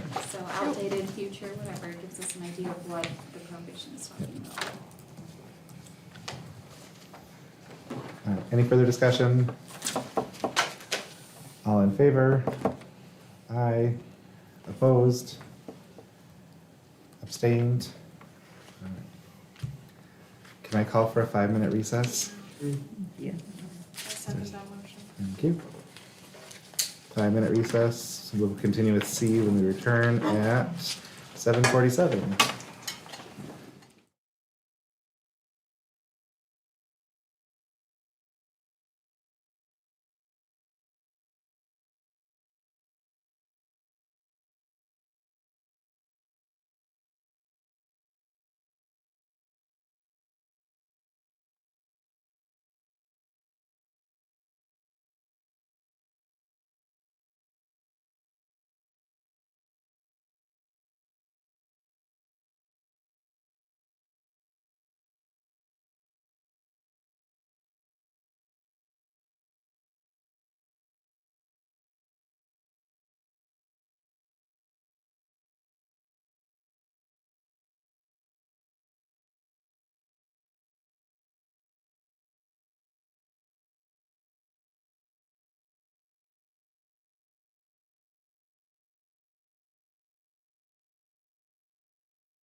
Welcome back. We are on item 9C. Decision on the January town hall. So I have a few dates that I think might work, and, I don't know the best way to go about this, but January 10th, 11th, 17th, 22nd, or 24th.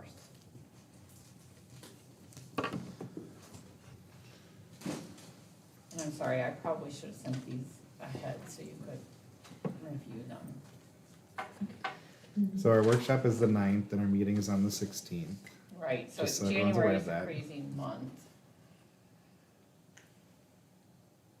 We could also look at like the first week of February if that is better. And so what time, this would be 4:15 to, This is No, this is a the parent expansion. town hall, so this would probably be, I would think, on expansions or your families, you know, so I would think probably 5 or 5:30. okay. No, I wouldn't imagine before 5 would be a good turnout. And so can you repeat the I- days? So the I would- January dates, oh, did you have some? Yes, I would just say, I would almost encourage us, again, the person in me who loves warm weather would love us to not have to deal with any weather this winter, but knowing that the inevitable is probably coming and we do live in Minnesota, commute times do increase quite substantially in the evenings. I'm almost wondering if we wanna look at a 6 o'clock, We can because do 6 o'clock too. I'm just thinking anybody that is commuting. I would it's also gonna- recommend a follow-up date in case the weather is bad Yeah, that day. and I think we need to set up a follow-up. Yep, I think those are all really great ideas. I- I'm favoring the 11th right now as the initial date. Personally, I got the 10th and 11th. Can you repeat the other ones? 10, 11, 17, 22, and 24. Just so that staff 22, remembers, the 22nd we is the don't- day before our open house. The open house is on the 23rd, and the 24th is the day after. Is there school the 22nd? Oh, there is no school on the 22nd, that is probably a bad day, thank I you, Mary. would say that's No. probably not a good day to have it. No, that's a teacher. So the work. 22nd is out. Yes, thank you. That's, oh, I see. Yeah, at least I have the calendar right. So, No, I mean, it's important. Isn't that MLK Day? to Wendell's point, I would say maybe take our first one on the 10th or the 11th, and then Okay. make a follow-up on the President's Day is the 17th, 19th. 24th, I'm like, for that Oh, weather. the I week think it's a great before. idea. Neither was a Monday after. So, oh, the do we 22nd have is a workshop. I would say preference that's over working the End of 11th. semester. the 11th? 11th is Thursday, we tend to try to stay away from Wednesday nights, but, Yes. I mean, there's only so many nights in the week, so. Mhm. How is January 11th, is our primary date at 6 o'clock? Yes, that works for me. With the follow-up, did somebody suggest a follow-up? Yeah, we talked about that 17th or 24th.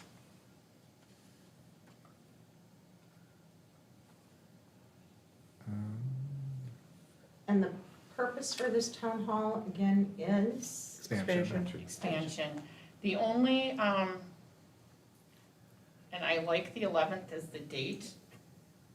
The only concern I have is because that's coming right out of the holidays, I don't know It's enough time. if we yeah. will have enough information for that date, as I look at how the dates are falling. Are you hoping by then to have knowledge of whether or not a lease is through and or whether or not we have a property identified? So the concern with the 11th, as I think about it, is even no matter what's happening with the lease, the board wouldn't have had the opportunity to vote on it on the 11th. And so then it could make we're going and explaining something that may or may not happen.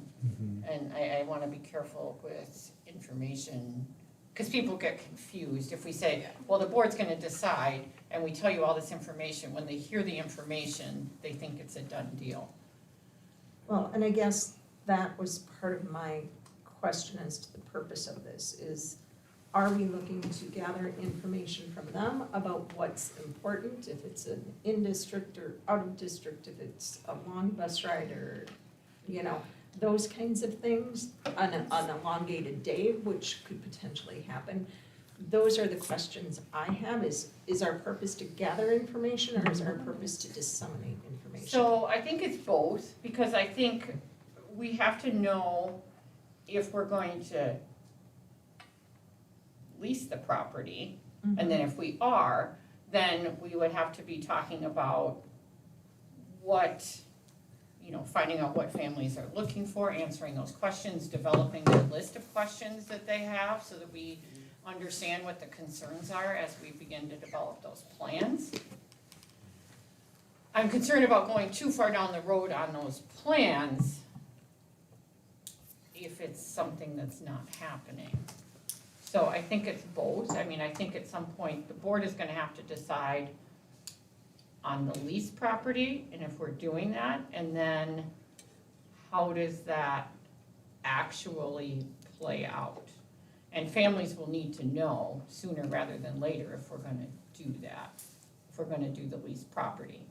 I don't know that we'll get a clear enough picture from a town hall in terms of for or against, or any of those things. So, I don't know. I mean, we can, I just wanna make sure that we've been responsive and getting information out to the community, and we've kind of been talking about this in a public, not public way, and the sooner we can get the information out. So maybe, to that point, we would be able to announce what the space was if we waited till the 24th. Because then it would not Even the be, 17th, because our board meeting's the 16th. yep, it could be the 17th too. And I would. 17th, and then you can. 17th and then use the follow up. 24th as a Yeah. backup. Okay. Yep. I'm gonna ask one other thing. The 17th and the 24th are both the same days of the week. Mhm. Is there any other availability that we have, that you have that week, Kate?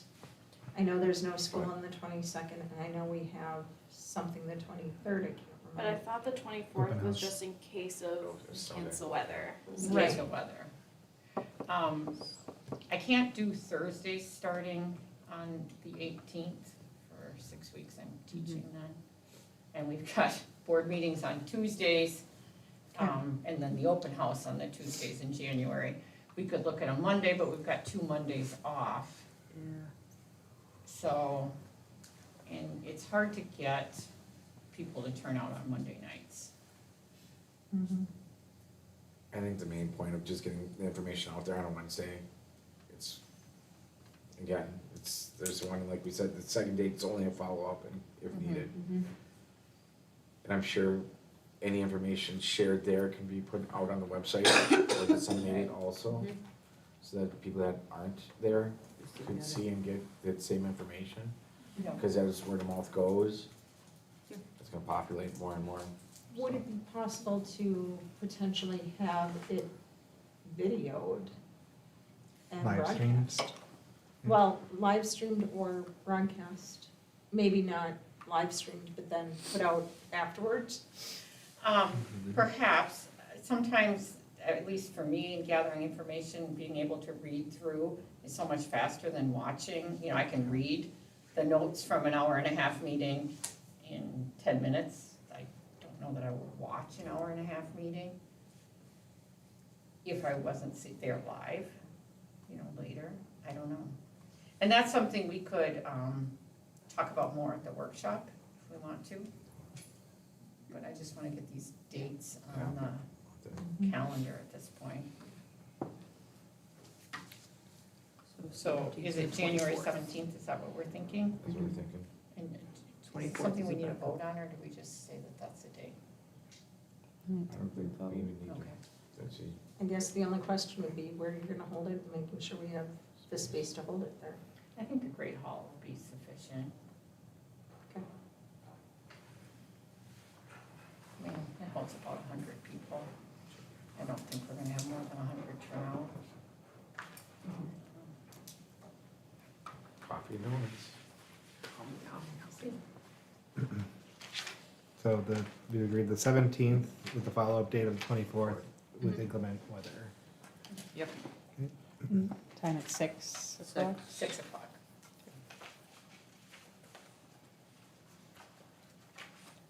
Can you send out a Google calendar invite? Yes. I'm gonna be busy in the Googles.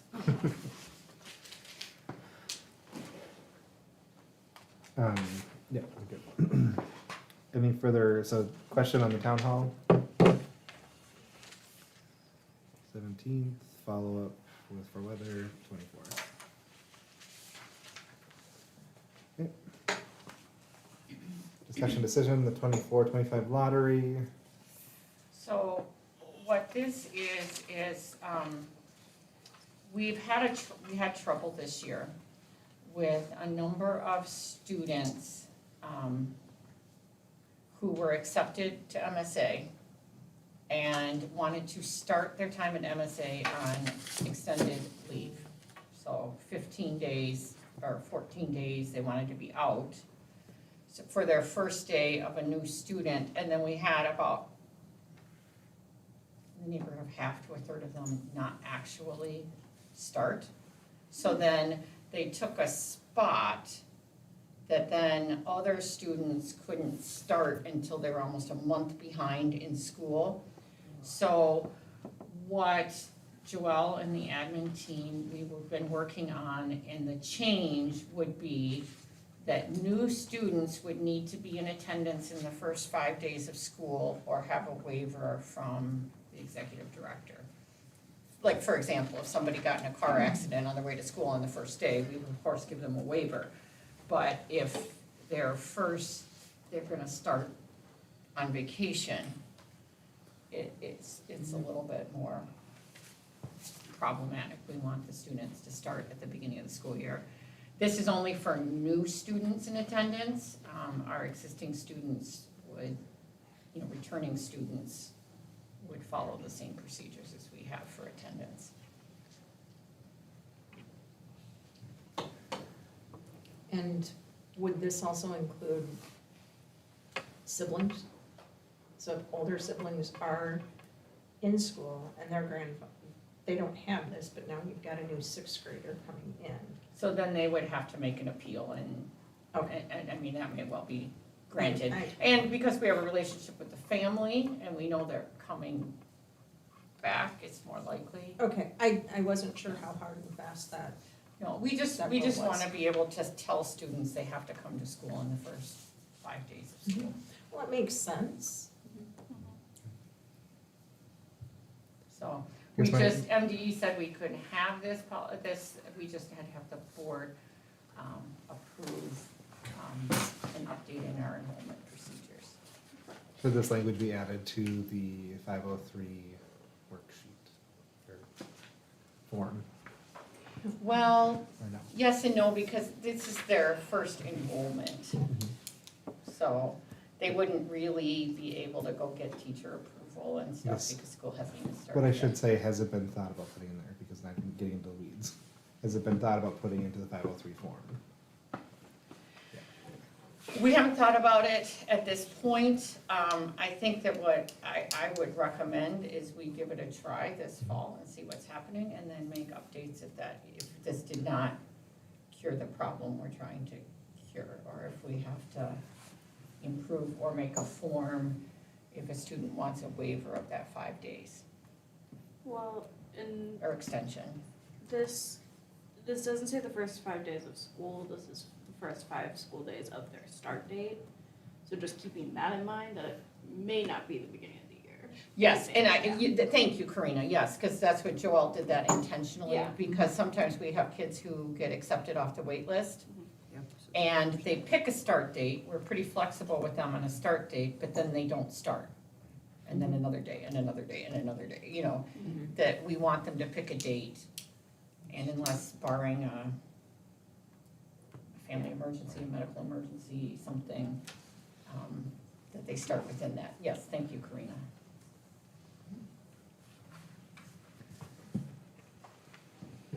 Yes, the one thing I'm struggling with is I kind of wish it was a little more positive to the purpose of why we have this in here. If we could just state, in the best interest of the student's success, I guess, just making it a little more forward, positive, rather than punitive.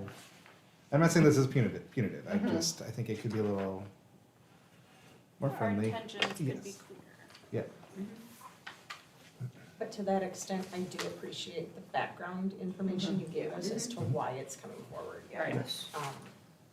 You know, it's no different than if you're not in class in a college class in what, the first 2 days of class meeting, you're dropped. Sometimes you get 3. Yeah.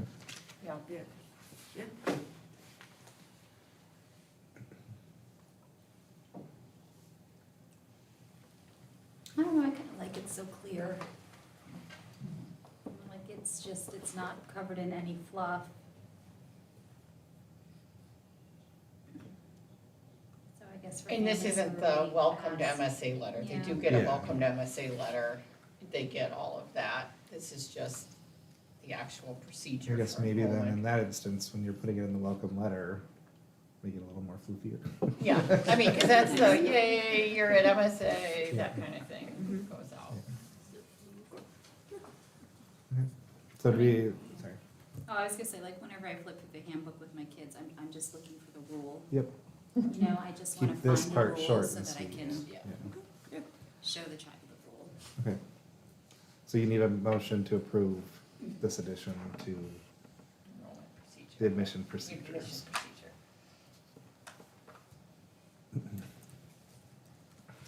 I move that we approve the admission procedures as written in the document in front of us tonight, and which includes the new student attendance policy in the first 5 days. I'll second that.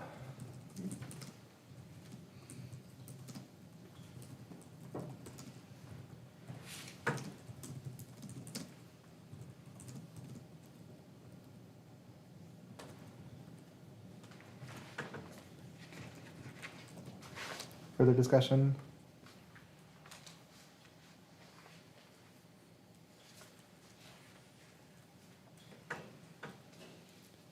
All in favor? Aye. Opposed? Abstained? Alright.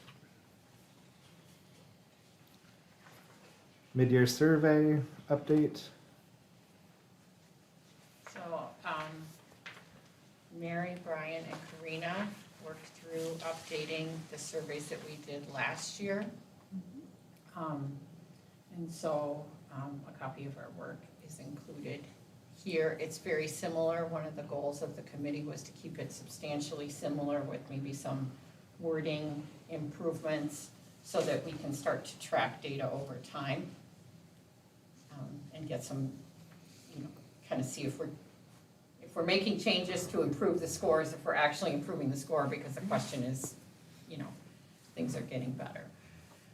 Or if they're getting worse, we want to know that too, so that we can change things. So that was the thought process behind developing those surveys.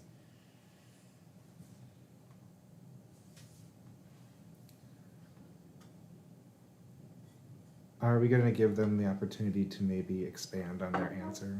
Yes, I'm sorry. There is a comment section too. It's just not, there was a comment section, and I think we should continue with the comment section on, I think nearly every question. I just removed it when I was trying to format taking it out of a survey format to do that.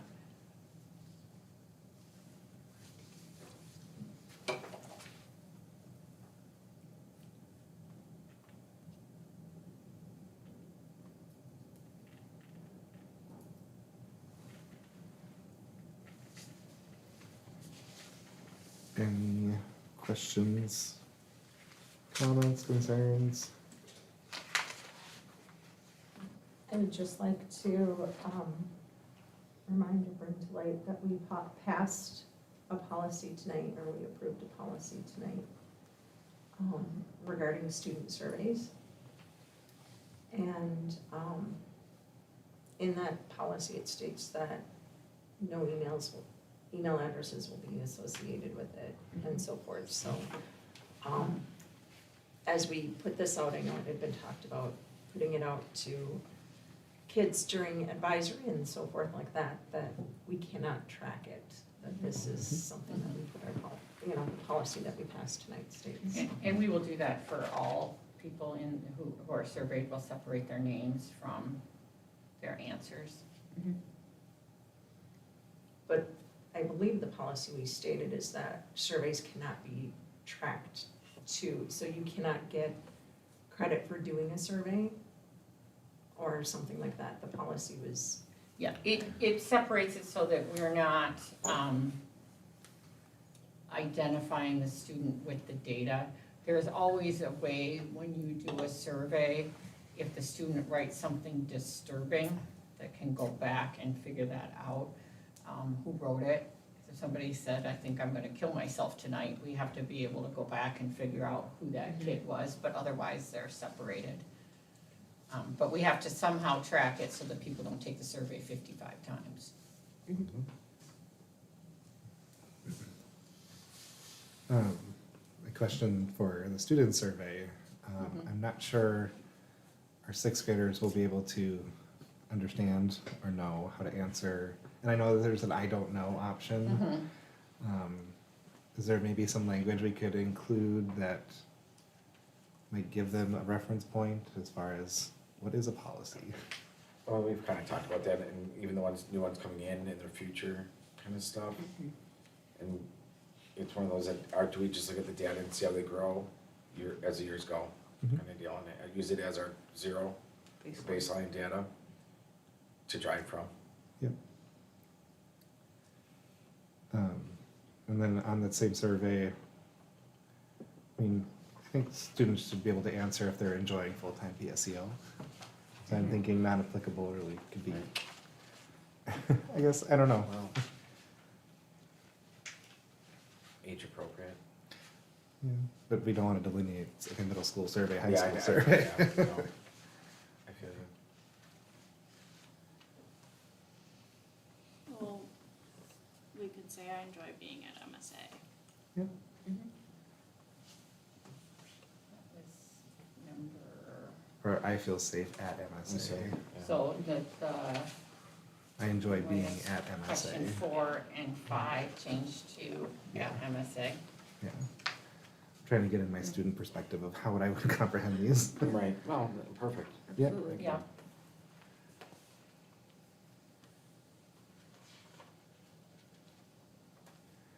I know the last time we went through this, we had a board member who, with the answers, instead of strongly agree, disagree, some of them could be more constantly observed, somewhat observed, depending on the style of question. But I think what you're trying to get to is that data point and how to gauge it. So we talked about even having a 1 through, or 0 to 10 scale, Yeah. because strongly agree and agree, there's a space in between there. but I think giving them the opportunity to give more background is what's important.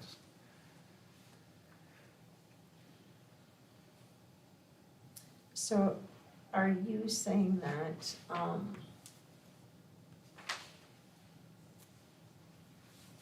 questions 3, 4, and 5 should all say at MSA? I think if we're looking for data specifically to MSA, we should keep it at MSA, because if we're PSEO, Yeah. that's skewing the data. So for question number 5, it should say MSA is clean and the Mhm. building is well maintained. Yeah, and we can keep non-applicable full-time PSEO, because then that kind of Mhm. gets our outliers. And realistically, not very many PSEO students end up taking the survey. Because they're They don't not check around their when emails. we're- Their MSA email.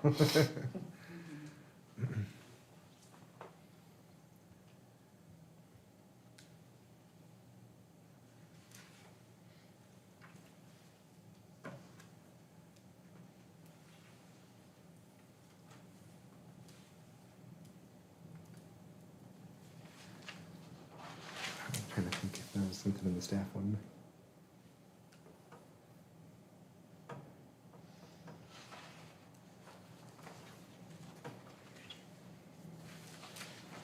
All right, any further questions, comments? Do we need to have 3 separate motions, or can we just make one? I'm willing to sweep it all Okay, in one Just motion. checking. It's just says discussion on the thing, do we need to have Oh, that? that's fine. I don't think we need to say anything. No, I don't think, because there's no legal ramification behind it. I think it's just in our best interest too, so. Yeah. So then the next question is when will this be sent out? So, And what is the timeframe? we'll have to get it all prepared. Sending it before the holidays is not a good idea. I think that, I'll talk with Justin and try and figure out what timing has been the best. But I think, sometime in January. It's just trying to figure out, when we've had the best response rate. Mhm. I think mid to late January is probably the timeframe. I'm just thinking, I don't know if we can get it done or not, but if we could get it done and out on the 4th or 5th of January, and the reason being is, otherwise we have long weekends the next 3 weekends, and families may be traveling, and then we're gonna lose them just like we would lose them before the holidays.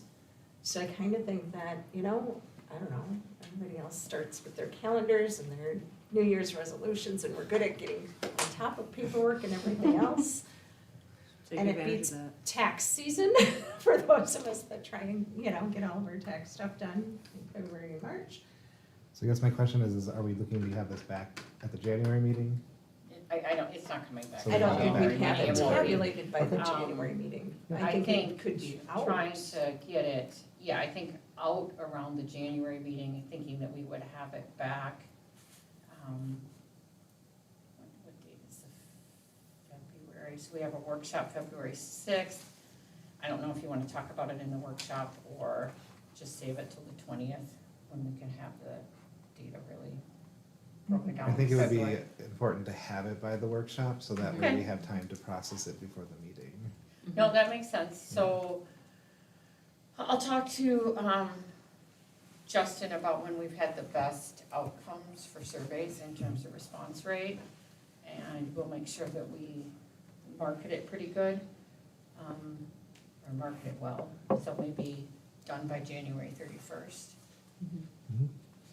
Sounds good. And at the latest. Okay.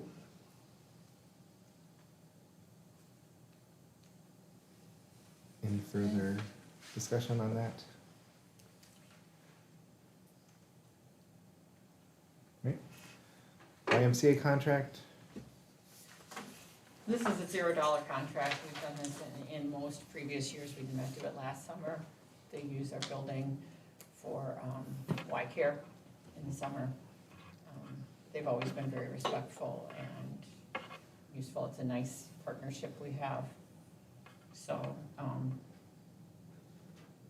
Is that typically building B then with the gym, or is that? it's been in different places, so we haven't nailed down with them exactly what, because we have to figure out what's gonna be the best space. They're open to using whatever space. They like the gym, we have a lot going on in the gym even in the summer. So we'll have to work with them in the schedule.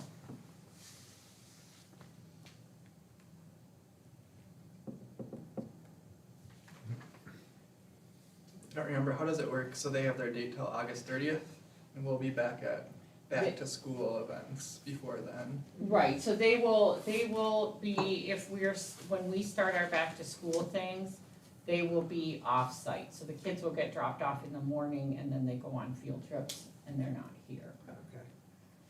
So they, usually happens, I don't know, when I've been here in the summer, when they're here, they're coming 7:30.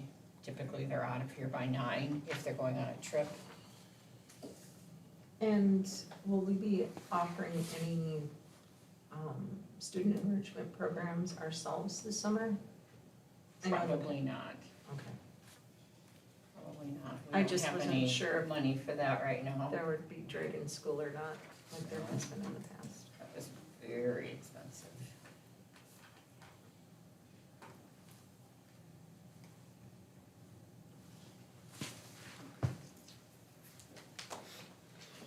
Motion to approve the YMCA contract. I'll motion to approve YMCA contract. I second.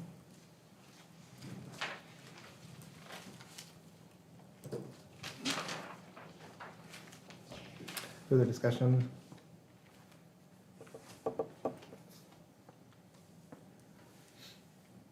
All in favor? Aye. Opposed? Abstained. Discussion decision, authorizer letter dated 12/6/23. So, that was regarding the motion that passed, for the 2 investigations at the last meeting.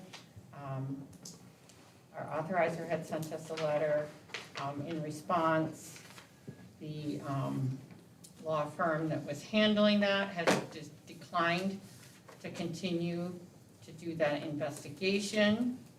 So we had another investigator that they have recommended, who is not associated with that law firm, who is able to do the investigation for the same cost. So it's a change of investigators. And they are hoping to still start this in a timely fashion, get this done.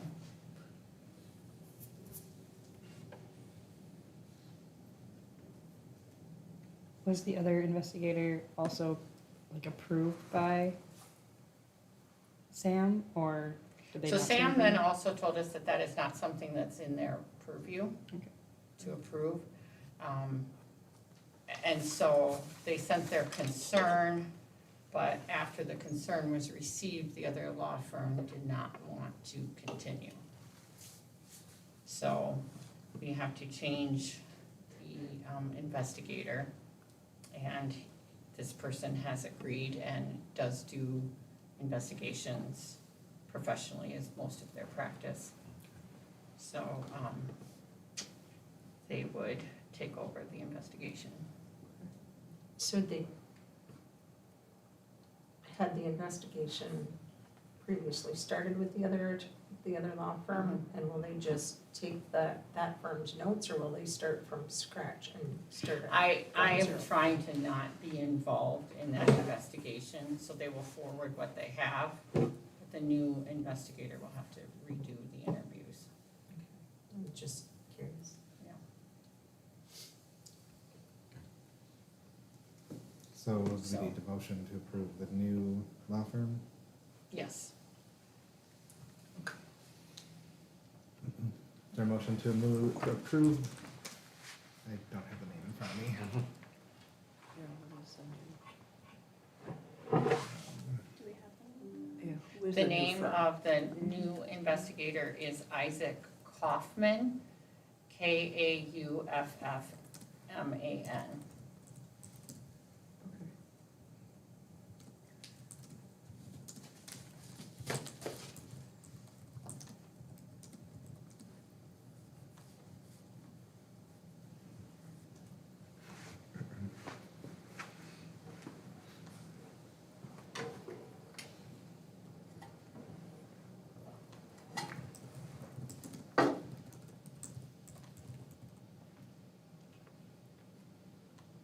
Okay, I can make it since I typed it. Motion to approve Isaac Kaufman as the new investigator in the complaint investigations? Or should I reword those? I think we need the law firm.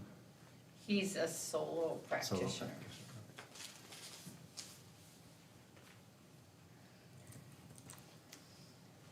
Is there a second? Second the motion. Further discussion?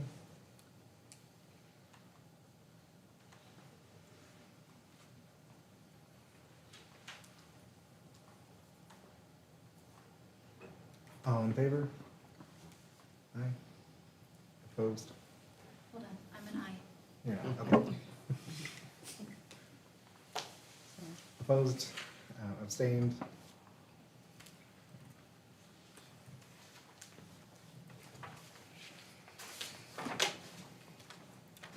Discussion decision on the authorizer's letter dated 12/7/23.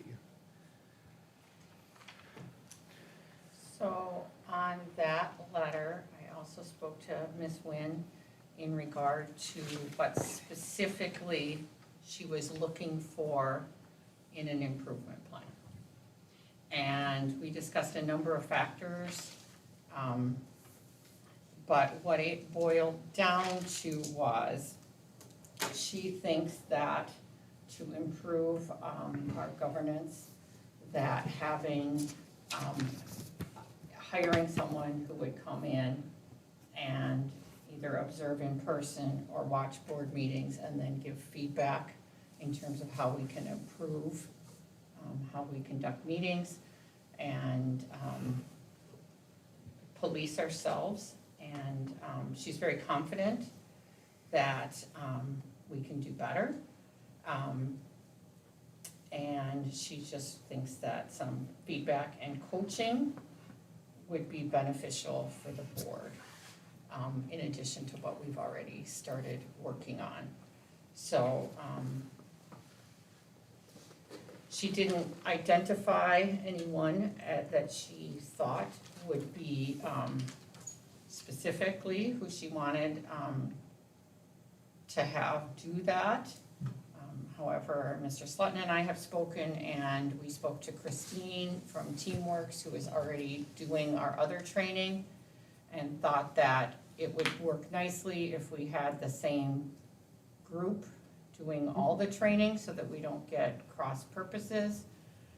And so we talked to Christine this afternoon, and she will send us a proposal if that is something that the board wants to pursue. And we can then reply to Ms. Nguyen. And I think that would probably come from Mr. Slutton, that this is how the board has decided to manage that situation.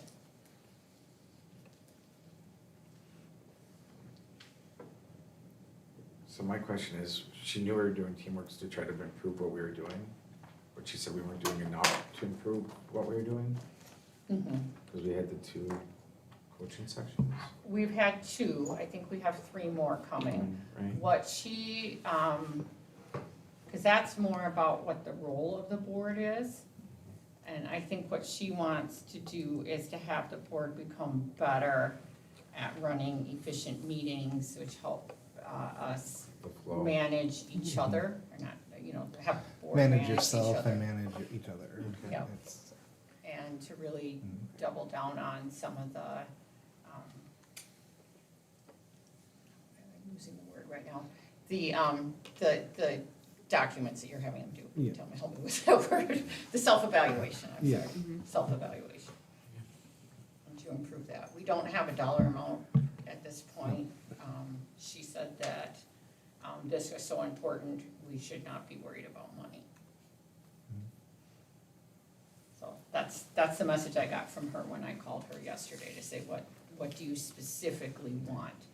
Because I think my impression has been the board is trying to do the best that you can, but we need to know what specifically needs to improve. So that was what she shared with me.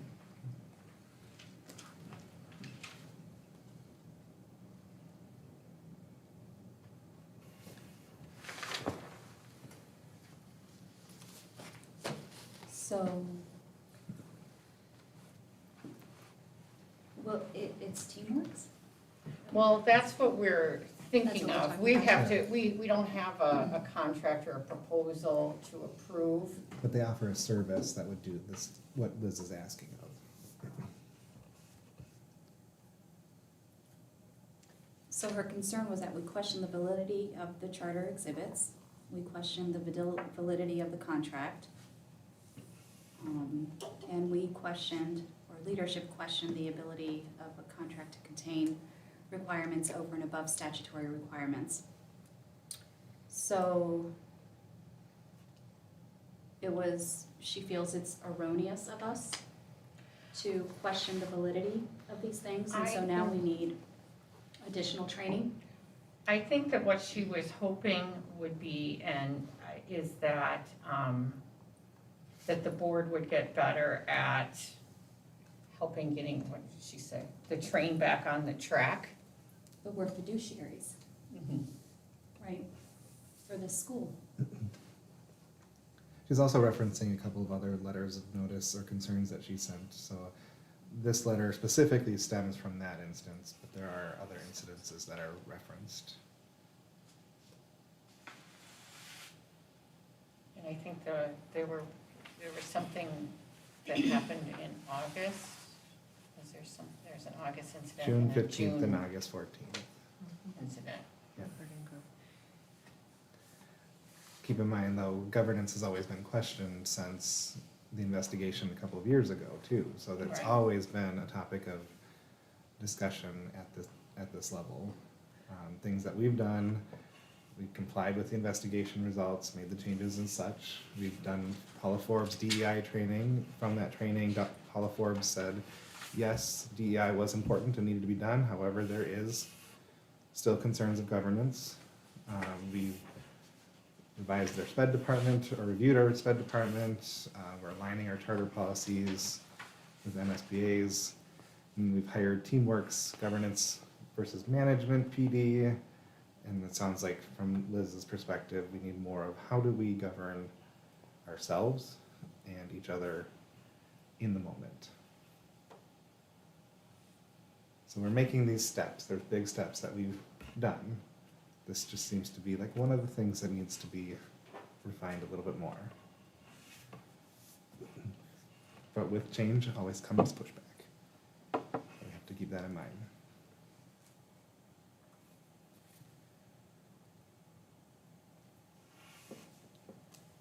So do we know how much we're going to spend to address these leadership concerns? Because of the timeliness of the notice and your meeting with Liz, we have to get a quote from Teamworks on this matter.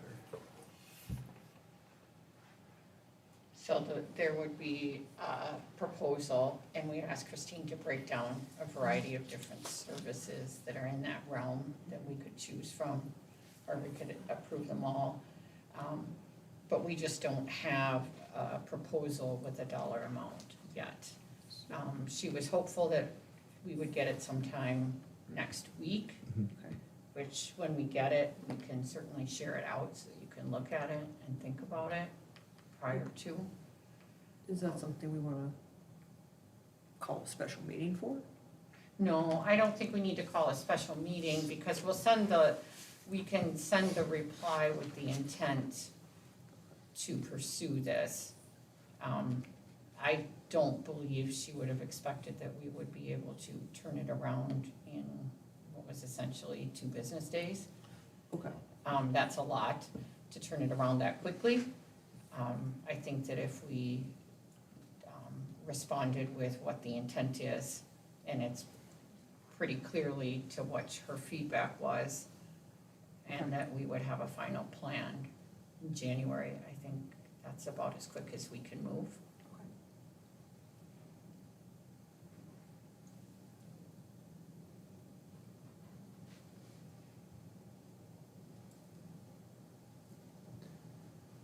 So to address the improvement plan, we would reach out to get a quote from Teamworks to see if we could do an assessment, basically, of board meetings, with the potential of maybe some one-on-one coaching with specific members if needed. I think it would be important that Liz be invited to these work sessions with Teamworks so she can see the work that's being done. Just an open invitation at that point.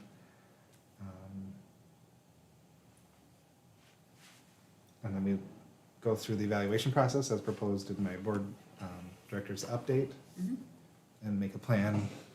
We reconvene in January based off that information.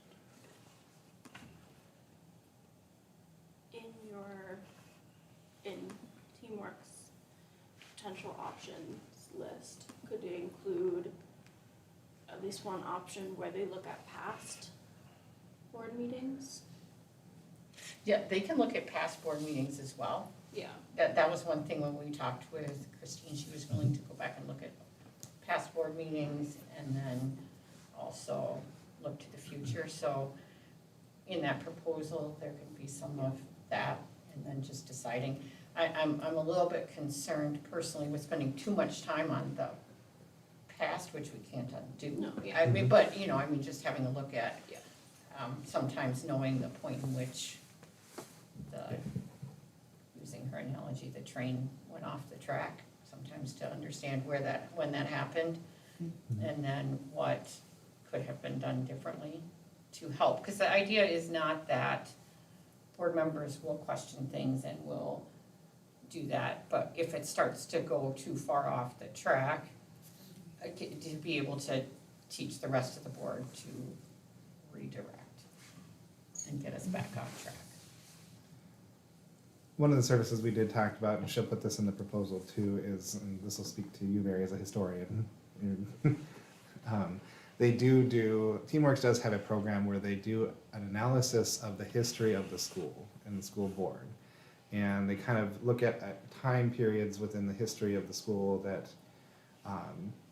the school was successful within its school board management, where it was least successful, where they saw a bunch of turnover, and what were the contributing factors in that roller coaster of events throughout the history of governance. That's an option as well.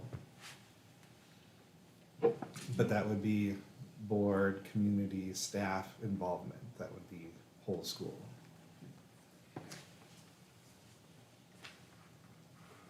And she says it's very successful because it brings into perspectives elements of board excellence that moves our school forward versus board negligence that keeps our school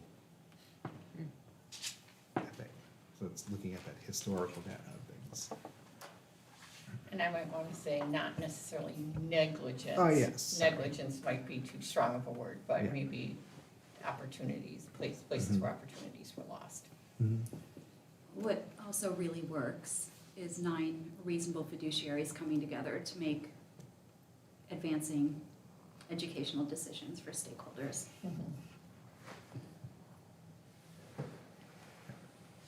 So you said contributing, but, you know, it borders on control.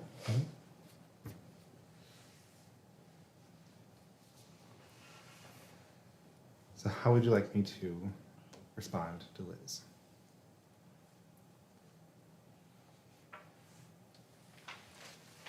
She's our authorizer. She can pull our contract and shut us down. I think we need to have Let's a refrain from response. threats like that. Well, I but don't think we're at that moment, but we need to refrain from threats like that. Okay, I'm just saying, she is our authorizer. She has a position of authority and respect. I think reaching out to Teamworks and getting that quote and looking at what that could entail and how that works, it's only going to make us as a board better. It's only going to make us as a school stronger.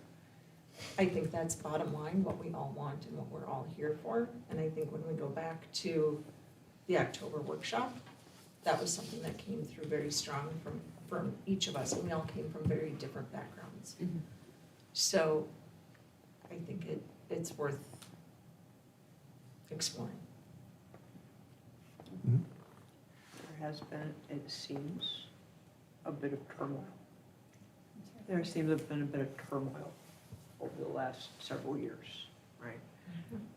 And we need to find a way to get a handle on that so that we can make good, progressive, efficient things happen for our students going forward. So going what you're saying, Mary.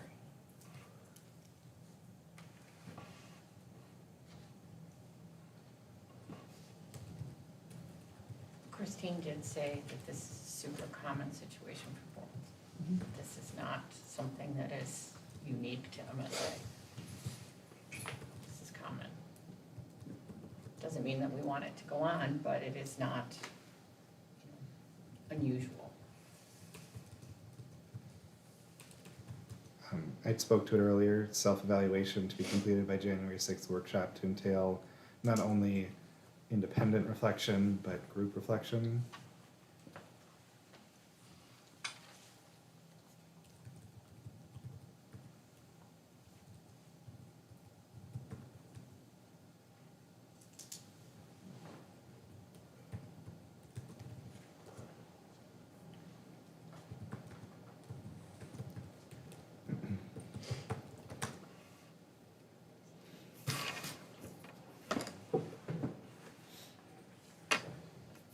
Is there anything else? So that's helpful that we have a specific direction of what we need to improve instead of just trying to guess around the room what we wanna do. It's helpful for me to hear specific things we can do, and it sounds like a good plan to me. So, the specific advice is beneficial.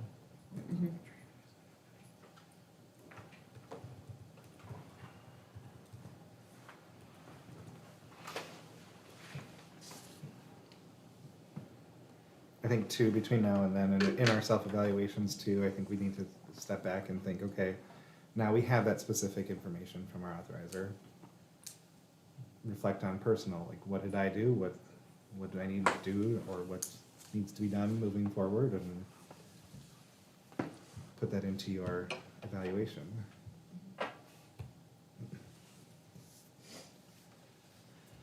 So we're planning on reaching out to TeamWorks to evaluate, or to receive a quote, to be approved in January. Self-evaluation will be completed by January 6th workshop that not only entails independent reflection, but group reflection. And that the specific details were beneficial. This is what I was just asking Brian. The 6th is a Saturday? Did I say the wrong date? What day is our workshop? The 9th. The 9th. But I was Like, wondering okay, if you wanted I know them I have a back brand new before the calendar 9th. that doesn't have the January dates on yet, but So I will say the due date will be January 5th, so that way we, Emma, can collect the data and have it split for us. Okay? Sounds good, thank you.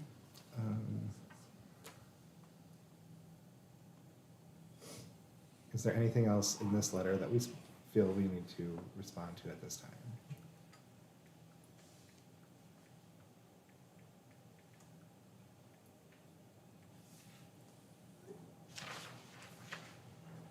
I just want to say thank you to both you, Linda, and Kate, or to Dr. Hinton, for sending me the charter contract.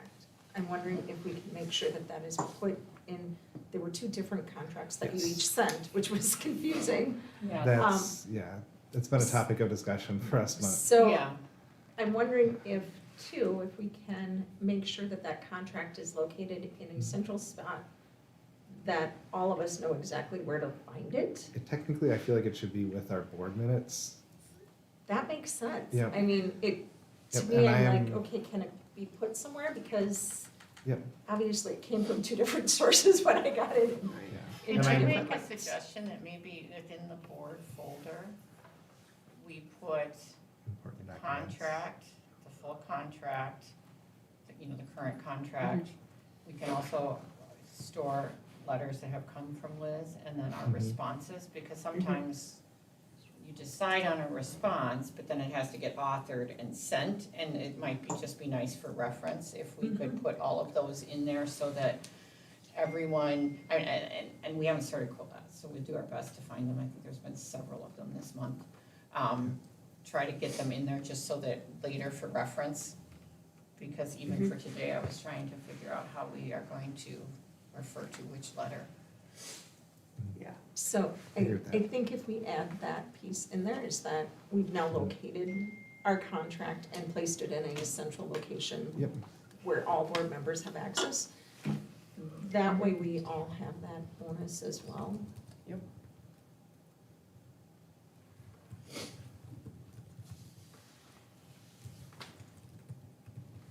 Don't we want to contractual authorizer partnership that's positive and not punitive.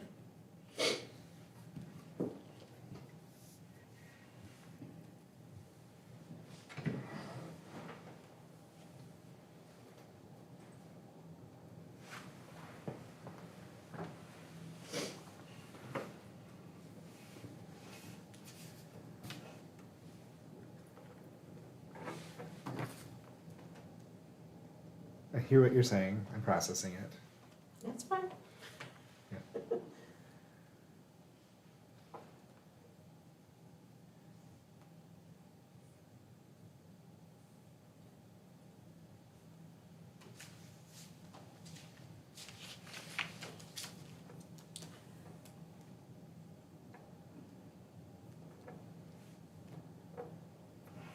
I think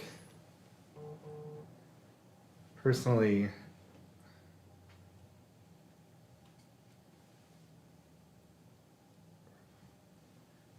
I don't believe that there's been anything punitive to this point. I think that there has been,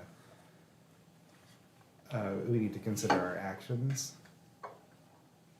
I guess I would need more details on that. And I don't want to be the only one speaking. I think this is a point too that Liz has made, like, when there's a comment made, we need more discussion. Well, it's not just that we need to have 20-minute conversations on every topic. It's, we need to hear from you, we need to hear from you, we need to hear from you. So that way, when a decision is made, it's not perceived as me making this motion and me pushing this agenda forward and me being the shepherd and everyone my lambs. Like, it needs to be, okay, this is, I am Brian, here's my opinion. I guess. So then why are those assertions made against you?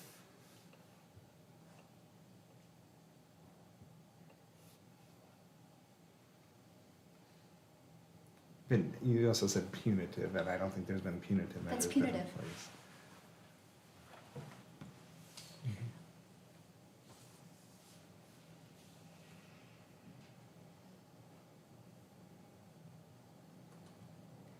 Is it? And just hear me out, here's my thought on that element, like if a pattern is observed, it may just be an observation. And the observation may just be, hey, this is what I'm seeing, we need to make adjustments to this, right? The intention may not be punitive. It may come across as punitive. I'm not perceiving it as punitive at this point. My frame of reference, though, is that I'm not under a threat at the same time. Just, hey, you have to make an adjustment to this because this is what's in the best interest of your job as a board right now. This is what's in the best interest of our job as a board. That's how I'm Thank you. choosing to interpret Thank you for this. sharing your opinion. Yeah. Mhm.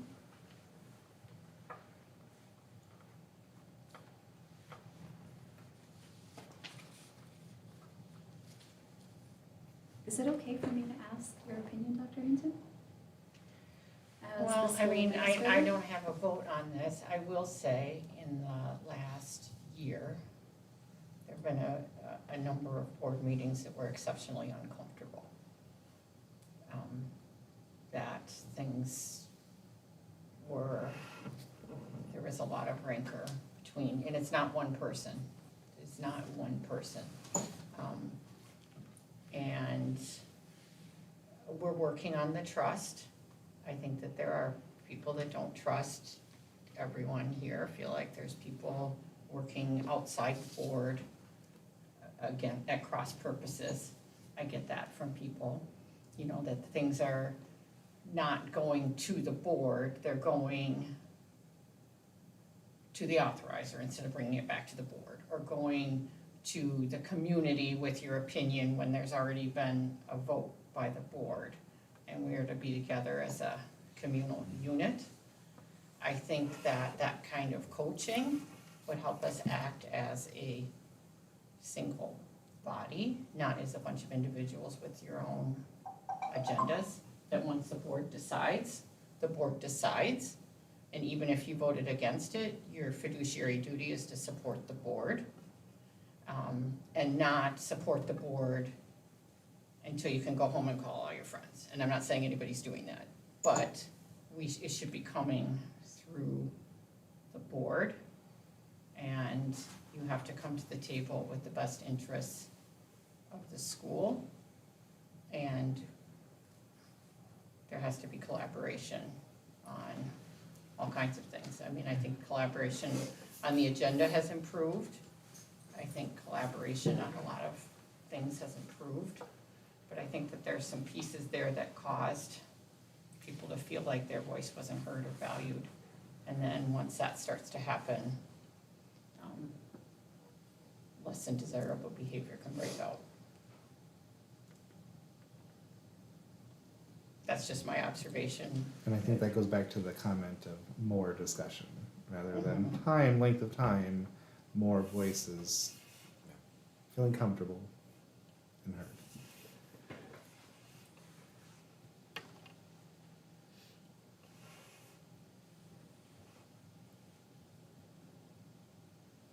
And so whether we like the fact that there's an improvement plan, that sounds harsh. I do think that there's room for improvement, and I think it's an opportunity to do that. And we have the resources. Yeah.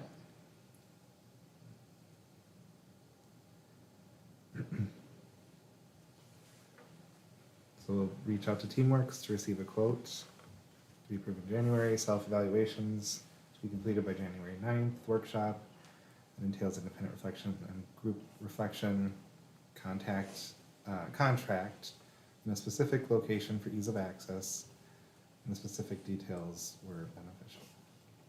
I'll put that into better words than that. Any other additions? I'm sorry, Wendell, did you miss inviting? Thank you.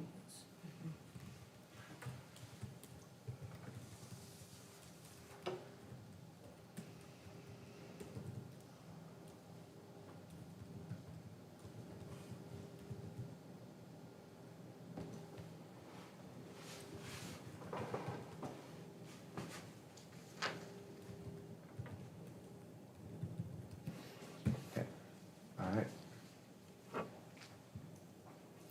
And we'll have that out by the end of the week. All right. Thank you. Mhm. Discussion and decision on Ed Post. So I shared with you, excuse me, the minutes from Laura Booth, which she and I had been in conversations with, what I've shared with the board moving forward.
Have you received a response?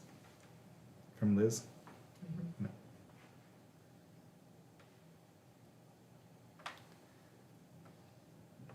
Have you reached out and requested it again? Not since our last meeting. Okay, I'm just Yep. curious. So did you send something in writing? Not yet, no. I spoke to her She yesterday spoke to her. and asked her, told her that I need to know, because I need to know what I wanna do with my future, and I have other opportunities, and I walked away from a really good opportunity to take this one, and there are other opportunities that I don't necessarily wanna walk away from if in the end I am going to end up unemployed. Because that's if you post it with the intent to find someone, then I don't have a job. So I've asked her for a timely response. She told me that she wanted the board to discuss. And I don't know if you get to decide, because I don't know what you get to decide. Mhm. And then she would give a timely response.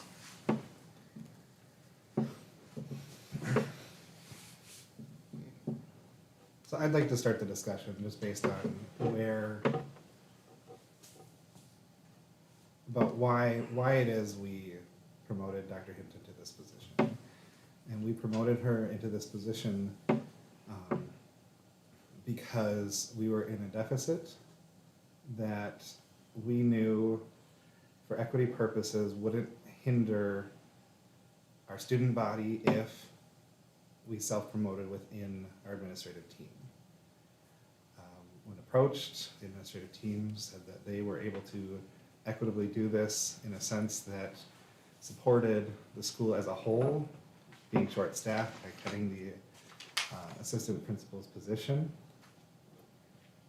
We made this decision based off of Dr. Hinton's credentials with a extensive background in finance, as well as her current process of receiving her into our superintendent's license, which, congratulations, by the way, she did receive that this week. I think that in the sense of equitability, we looked at it as this will be MSA's first female ED with not only a doctorate, but a superintendent's license. Not only that, but we internally promoted our first principal of color. So there were kind of repercussions, not repercussions, but waves of equitability that came with this decision as we looked at it. At the time, we had received legal advice that was incorrect, which now puts us in a situation where we're in violation of this contract, but if we move forward with another step or another option, we now violate 2 other contracts. Please contribute to the conversation. So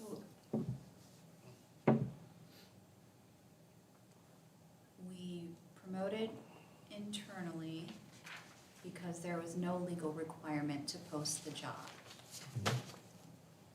Contractually, however, there was. Where? It's a misstatement of 363 8.08. And here's the thing, that's fine, but then let's fix it, right? Let's get with our contractor and fix it.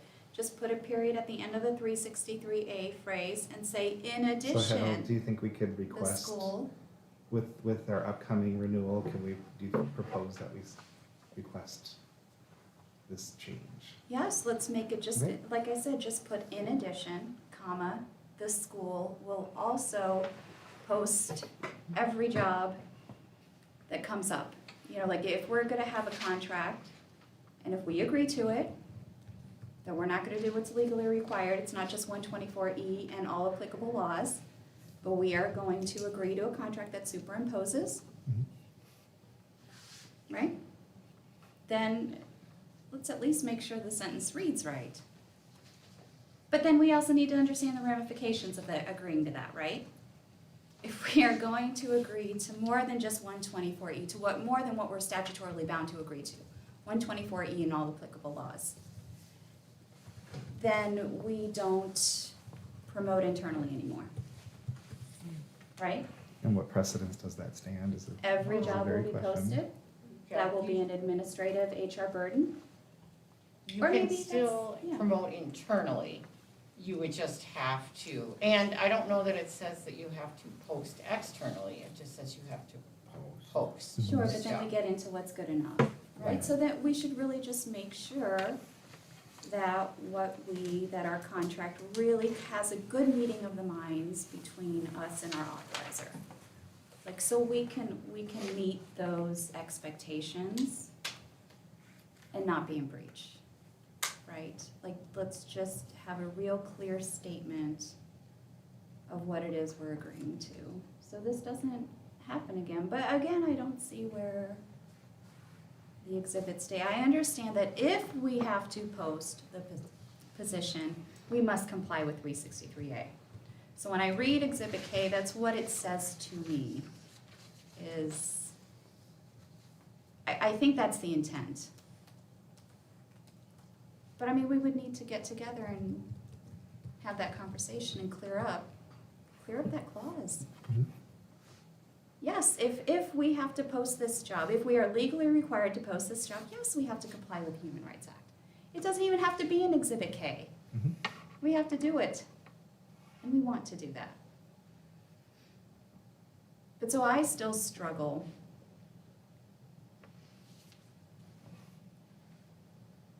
And Laura was negligent, not in her advice that we're not legally required to post this job. There is no legislation that requires us to post this job, that anybody has brought forth or that I have found. Where she was negligent, admittedly, is that she didn't look at the contract. So I still sit and struggle to create job insecurity for any employee if we didn't do anything wrong, if we statutorily didn't do anything wrong. And if K is confusing, Well, if let's it's a clean it up. misstatement of 363A, how do we even get to the part where we're talking about posting a job that's not necessary to be posted? How is that even? If we made a mistake, we made a mistake. We detrimentally relied on an attorney who didn't look at our contract for us, admittedly, right? So the remedy and the punishment sits here with us, right? We don't pass it down to stakeholders. We made a mistake, so now let's screw up your resumes. Can we hear from other members, please? I mean, my thought is, I mean, again, Randy stepped down from his position, we had to fill it. We're in a big situation where we're looking to expand, we're looking for a new space, and we're looking for other things. Who is the best candidate? We had immediately. Sometimes when you go to the car dealership and you have a flat tire, you buy the tire right off the rack, because that's what's there. My personal case. But that being said is, we were trying to mend what we had immediately and quickly. Kate had gone through the vetting process in the pool prior to my existence here, and they, from what I understood from the board, fared fairly well. She was in the top 3. So from that decision wise, whether it does breach our contract versus the legality of the law, I mean, We've met the contract to an extent. right, and I mean, we would have been in detriment where we were at. Same without propellers and no tail fin. You bring up a good point of expansion. We're further in expansion in the last month and a half than we have been in the last, I'll say, year and a half to 5 years. And so, I mean, thinking sports, next guy up, right? Next woman up, next person up, next. And it was a quick transition to keep going.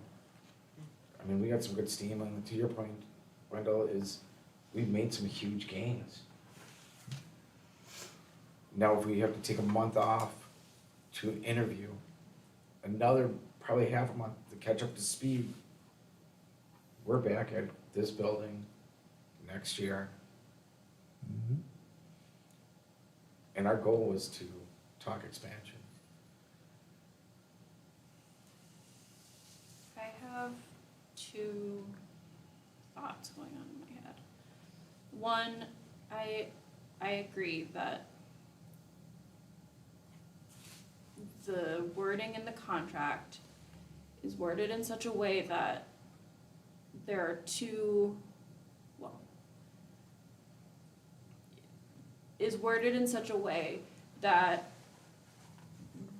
there is discretion as to what it means. And I think that without the supporting statute in 363A08, that it becomes very murky in terms of what are we required to do. One thing that I didn't love to hear, and I know this is paraphrase from paraphrase, but the fact that when talking about, well, Liz says that she's going to wait to hear what we're gonna do about whether or not to abide by a contract that she wrote, or that was written by her team, whatever. Like, it almost sounds like it feels like someone's waiting for us to make another mistake. Like they're waiting for us to fail. Like I feel like that's a moment when she could have said, well, according to this contract, according to what I say, you know, you guys should post the job. Because that's what she said in the letter, right? Why is she now saying, well, maybe not? That's what I'm confused about, and that's what I'm really struggling with. That's where I start to wonder about intent. Because authorizers aren't supposed to influence board decision or direct board action. I think you do bring up a good point, Lozano. It's what are the ramifications of making the decision to continue the way we are? What we know what the ramifications are if we go the other option, Yeah. but we have not been clearly told what could happen. Yeah. Now we've had threats made about what could potentially happen, but nothing from the authorizer. In fairness, Wendell, the threats have not been made by Liz. And that's what I'm saying.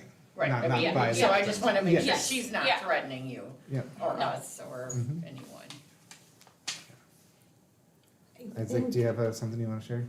I think we want to do two main things. We want to follow the contract that we have and do what our authorizer wants. We want to have a good executive director, which I feel like we have right now, and it's helpful for everyone involved in the school. I feel like we really just need direction. Do we need to post it or not? If we don't hear anything, I feel like we should post it. But it would be nice just to hear for sure, do we need to post it or not? So then, let me ask you this. If we move forward in the direction that we are, and the authorizer just comes back and says, this is unacceptable, please post the position. And that's, okay, we've explored that option, right? Now we know we've gotten our answer. Okay? Sarah, what are your thoughts? Not to put you on the spot, but we'd like to hear from everybody. Yeah. I mean, I don't want to like play favorites with Kate, but I feel like she's the best we're gonna get. Like, I don't know. Like, she knows our school in and out. She's been here for longer than the past executive directors. She cares about the school. She was willing to step up when an executive director stepped down. We don't have a foolproof back plan. Okay, when someone steps down, then let's open it for 2 weeks. Let's have all these questions in the air, because we had so many questions. The executive director stepped down. I'm sure the community was confused and didn't know why. And I think having someone there to be in charge was really important. And just leaving that out in the open for more questions and when are we gonna have all these answers wasn't a good thing for the school, which is what we're here to do. So, I don't know. I don't think we're gonna get better. And I think opening it up and then just, again, let more people apply. Well, we already kind of know we like Kate. She's been doing a great job. She's been putting us on this path for success. We're just gonna deny him anyway. Like, I don't know. There might be some great ones. I can't say who's gonna apply and who's not, but I don't know. I think we did the right thing. here a situation where we were. And this was Shut the door. this was a way to stem what could have turned into a much more dire situation. I just want to pause real quick. We shut the door because there's a vacuum outside, not to exclude anybody who does want to come. The Sorry. door's unlocked. Yeah. No, that's fair, that's fair. So I think we wanna keep in mind that context. We do wanna keep in mind the context of the contract as well, which has been brought up, right? Because that is a binding situation. With that being said, when you look at it, there are parts of it, I think, as we move forward, we need to look at cleaning up a little bit for clarity to avoid this kind of potential situation happening. We obviously hope this type of situation doesn't happen again. But it's already happened once. It could easily happen again. So we want to have some clarity regarding that as we go forward. To echo what's been already said here too, I don't know if you're going to find someone else right now at this point that has a PhD or EDD, excuse me, in addition, that has their superintendent license, was a principal for over a decade, right, in a large school district, so has the ins and outs kind of knowledge that you want someone to have regarding things. Impressive strides in, 6 weeks in comparison to what has been previously done? We want to weigh this a little bit. All right, like, are we really willing to potentially open a new can of worms, cause more chaos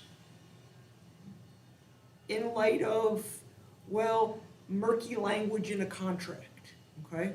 I get that's not an ideal situation, but we gotta figure this part out with the contract before we just, throw the baby out with the bathwater, so to speak.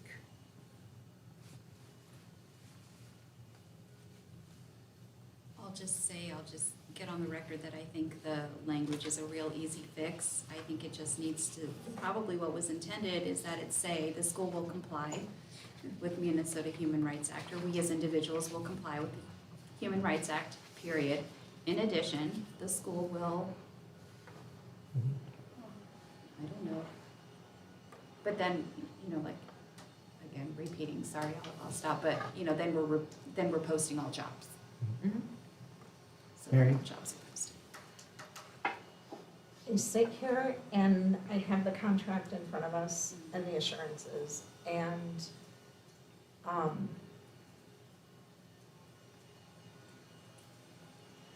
because it's written here that we need to advertise for all employment openings. It does not say we need to advertise externally. It says we need to advertise for all openings. That can mean an internal posting. And I know at one point, I think it was, all positions needed to be posted internally 3 days before it went external. Never said that it had to go external, but it had to be posted internally for 3 days. Our handbook that we approved tonight talks about posting of positions. Now, granted, it says when new positions are posted. It doesn't say newly opened positions. So is that a new position that's just created, or is that an opening in a 7th grade science classroom? I don't know, because that's not clarified here in our very own handbook that this board approved tonight. So when I I look just at, want to make a point, though, that we approved the amendment by the law. This was approved. right, beginning but of the I'm year. just saying Yeah, that just this clarification on is a clarification we have in our Yep. own handbook. So when I look at these two, and I think, okay, it says, not only does our contract with the authorizer say that we should be posting, our very own staff handbook says that we should be. There's a part of me that says, I applaud you, because for a long, there was a long time where we had one demographic that applied for and interviewed for and was hired for the executive director position. It was the white male. I know the thrill I felt when we brought in a female for the first time into that position. I still felt it. To have a director that has the EDD, that has these qualifications, because it wasn't that long ago that a director was not in that position because of some things that led to, that he didn't have. But when I look at all of that, I think, okay, Kate has a lot of this. If we post this internally, okay, we screwed up because we followed the direction of our attorney, who didn't reference the contract, whether the contract is written right or wrong. But Mary, you're misstating the contract clause. And I want to keep it clear for everybody who's at home and doesn't have it. It says in compliance with 363A, and then there's another comma, will Use and maintain advertise. open and fair employment practices, In comma. compliance with 363A, so it must be in 363A, which is inherently where the error is in that phrase that you're reading. It is not in 363A. It is not compliant with 363A to post this job. 363A does not require us to post the job.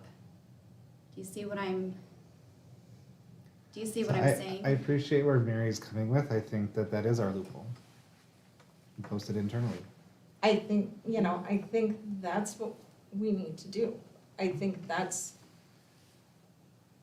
and I'm not saying that you're not a qualified or the most qualified candidate. I'm saying that this might be one, in my estimation, this is one way that we can, until the contract is being negotiated and able to be That's what the rewritten contract so says that it now. is. It's wrong now.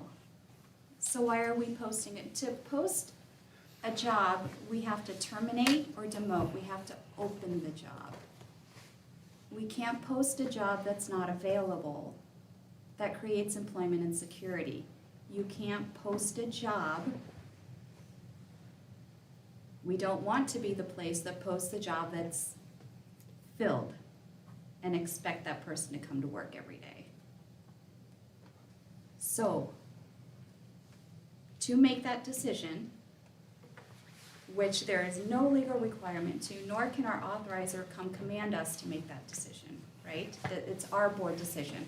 The one person we hire and fire and oversee is the ED.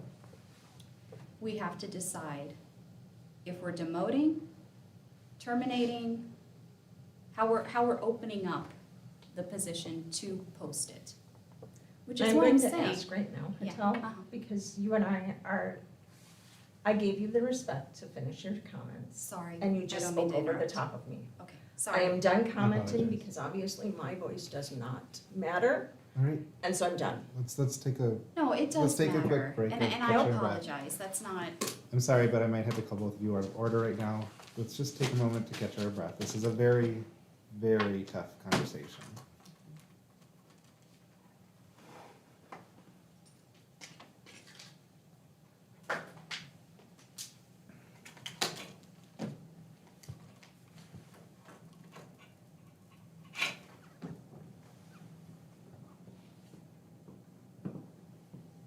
Mary, would you please continue?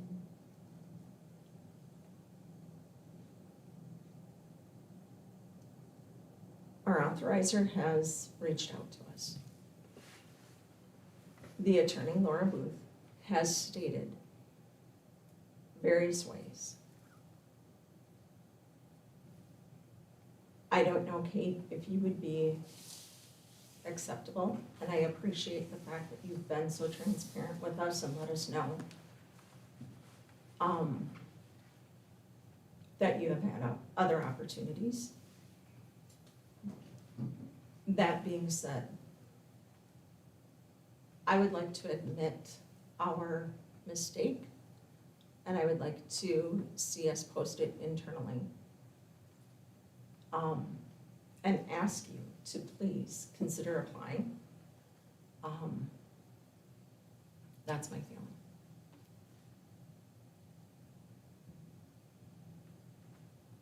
I think that, oh, sorry. I think that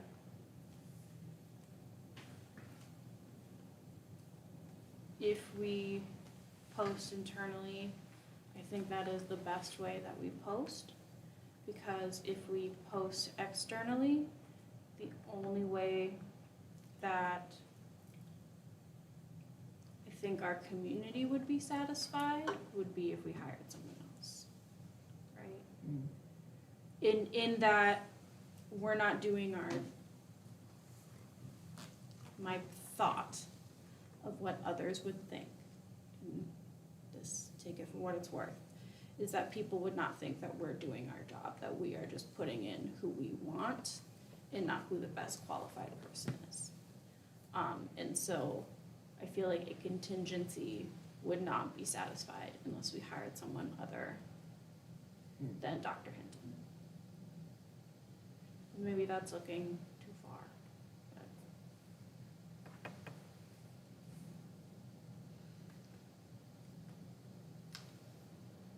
I have a clarifying question. In all of this discussion regarding this post, or the need for posting, has a specific deadline been attached to this?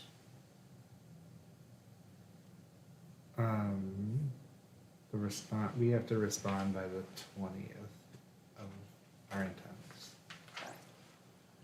Is there how long the job needs to be posted for? Past practices, to Mary's point, has been 3 days Okay. internally. Standard, I believe, is 10 externally.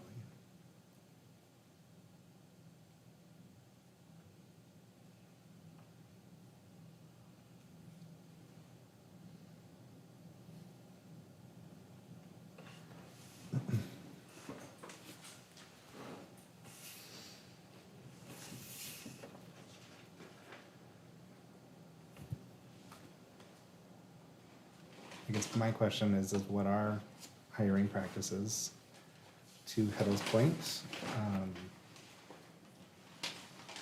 do we need to, is there that need to demote, terminate, not saying that we're doing that, in order to post a position internally?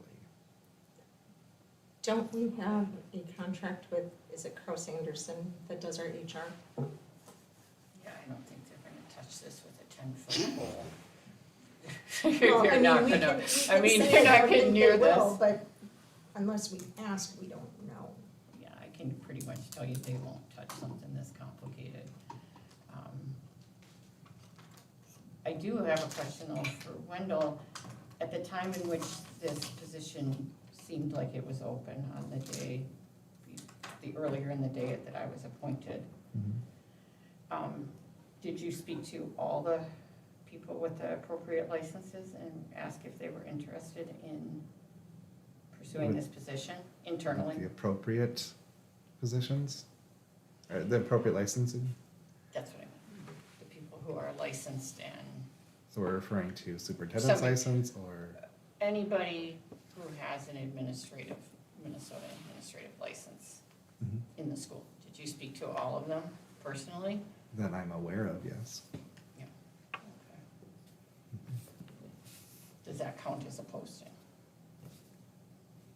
That would, I mean, I don't know. I don't know if it does, but if we're playing the internal game, I think that too depends on how, you may have spoken with them, but what did you say and how did you speak to them? I mean, Here's where we're at. Are you willing to step up?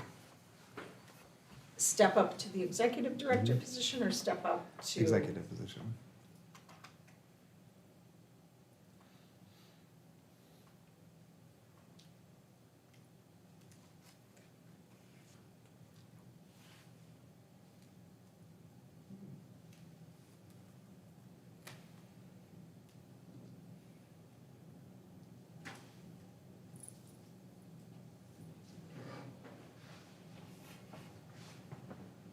And I think to your point, Jules,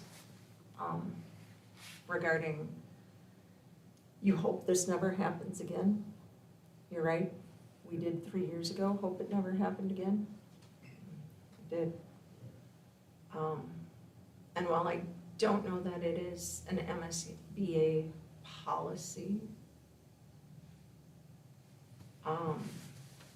there's a part of me that wonders if having some form of a contingency leadership policy doesn't make sense. I mean, and it doesn't mean that you would step down or, it could be, you were in a massive car accident and not able to perform your job. Now what happens? Who takes that position in the interim? I think something like that makes a lot of sense. We didn't think we'd be back in this position. And we were.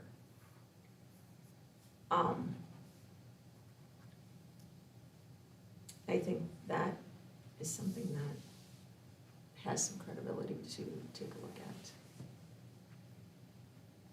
Thanks for noting.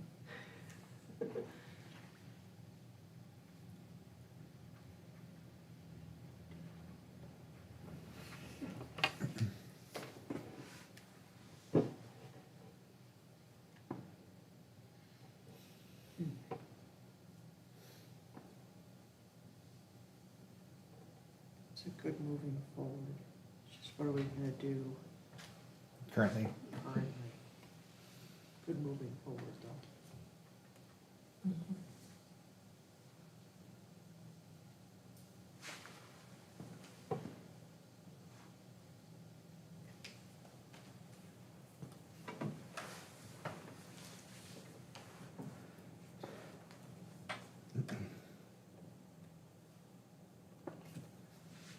my proposal is that the board stands behind our decision to internally promote one of our administrators to equitably assess and resolve our financial situation with the least impact to our students. The outcome of the board's decision, as I stated earlier, has been equitable. It placed our first female ED with a doctorate and superintendent license, as well as MSA's first principal of color. And then I think that we will stand behind our decision to do a robust review of Dr. Hinton in May and determine next steps, whether we continue with her as our ED or if we reopen the position at that time.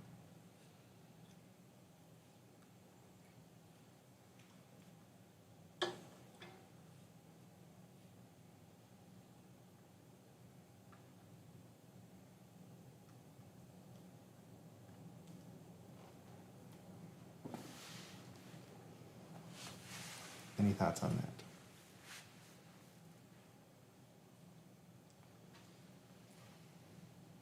Do we need to, even though it wasn't to the executive director position, but there was not, at least to my understanding, we didn't post the high school principal position either. Do we need to name Mr. Lee in that as well? So should I say that? So I that's don't know. That's because- outside of, the board's Yeah, place. but you're questioning whether or not it should be Because stated in you're here. bringing him in Yeah. that Yeah, motion. I So- don't know if we, and I do And think. other equitable I mean, it is results. honorable. I like the fact that we have a woman and we have a person of color that are in these roles. I think to your point, Mary, we have to be really cautious too, as I go around and hire, or whomever might, and we give people agreements and we ask them to leave their other positions and they come here, and that they trust that we were genuine in our offer and that they are stable in their employment. Because if people start to feel like, well, I just wanna see if there's a better science teacher out there, so I'm just gonna post their job, and we hope you stay, and we really like you, but there might be somebody better, so I mean, if we kind of set that precedent, it makes us a less desirable place to work. And if one of the things we want is the best teachers and retention, it would be concerning. It is concerning to me as an administrator, as I make offers of employment to people that they're real offers. That it's not something where they could just decide to change, change your mind. I mean, yes, we're at will, but we do have to have some level of decency in our employment practices if we hope to have good employees.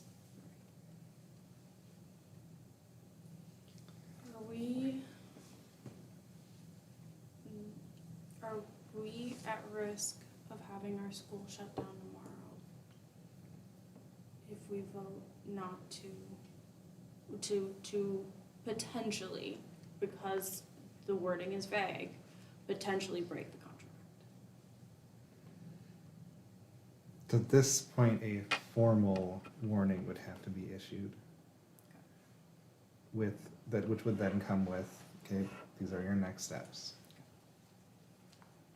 From there, we would have to amend from that, is what I believe. I think MDE has to get involved too, and there's bondholders, there's a lot of legal ramifications that would start to happen, that, would not be good. And those steps are laid out in the contract. But I would suggest we not go into breach. I would suggest that whatever you decide to do, your request, that Liz bless that, not just say, never mind, we're gonna do what we want.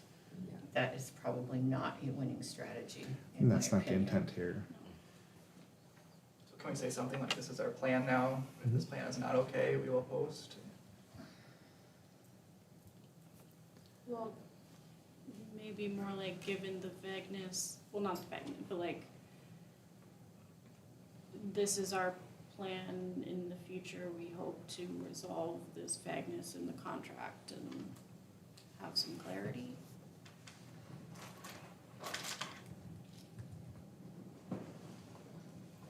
So we also request to amend in the proposed renewal contract to reflect, and then I can state Yeah. what was discussed. My understanding is when a new contract is presented, there is some negotiation between the two parties. So I guess that's the other piece of this is we, as part of being on the board, we also uphold what previous boards have done. They signed off on this contract with the poorly written, with the way it's written up. And, yeah, there's that piece to it as well.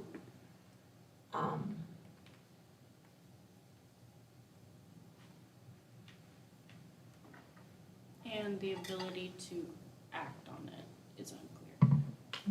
Like, yeah, you're completely right. Whatever the board did back then, we need to uphold it. And if it was clear cut, I would be all for whatever it is. It's just, And I also believe that best practices too, had previous board members been obligated to sign off on those and be well aware and then submit those through SAMs, I think we'd be in a better position than we're at now. I think that We are a young board. We have not a lot of experience on this board with, as far as years on the board.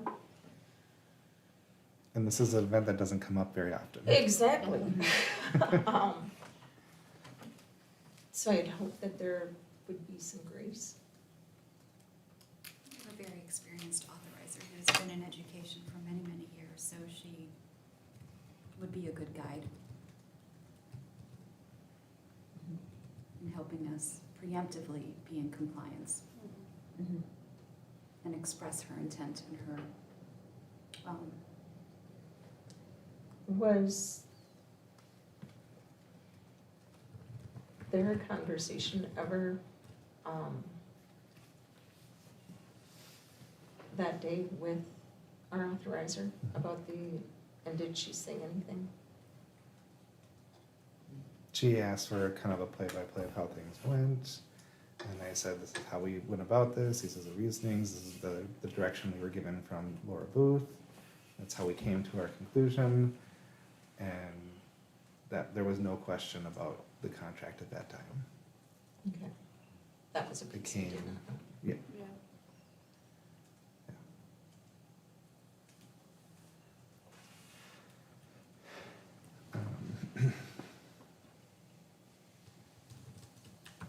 I'm taking some notes here.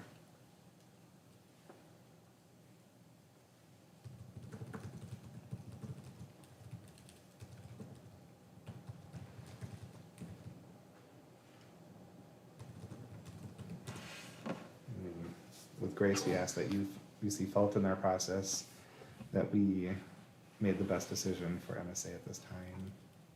And I'm not definitive on this yet, I'm just making some notes.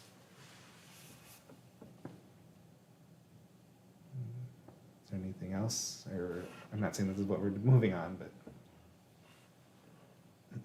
I think this at least gives us the answer we're looking for. What are the next steps? If we would like to move forward with the decision we've made, please advise what are the consequences, what are the ramifications of moving forward this way. And if the solution just comes back and says post the position, I think we do need to look into those, the HR concerns that you brought forward, Heddle. And what does that entail for our current contracts? Also, But- when do we need to post it? Because that part's really unclear too. Mhm. Can we make it an interim for the rest of the year and then post later? Can we make it a 1.5 year interim, post later? Do we need to post as soon as possible? Mhm. Good question, That's yeah. a really good question. and we're willing to entertain those questions? I think we need to get a response from this first.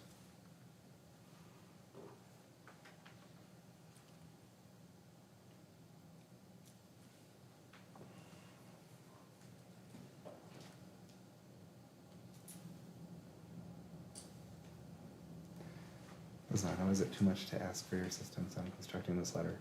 Okay. I'm not an English teacher. Thankfully, I am. That is my fault.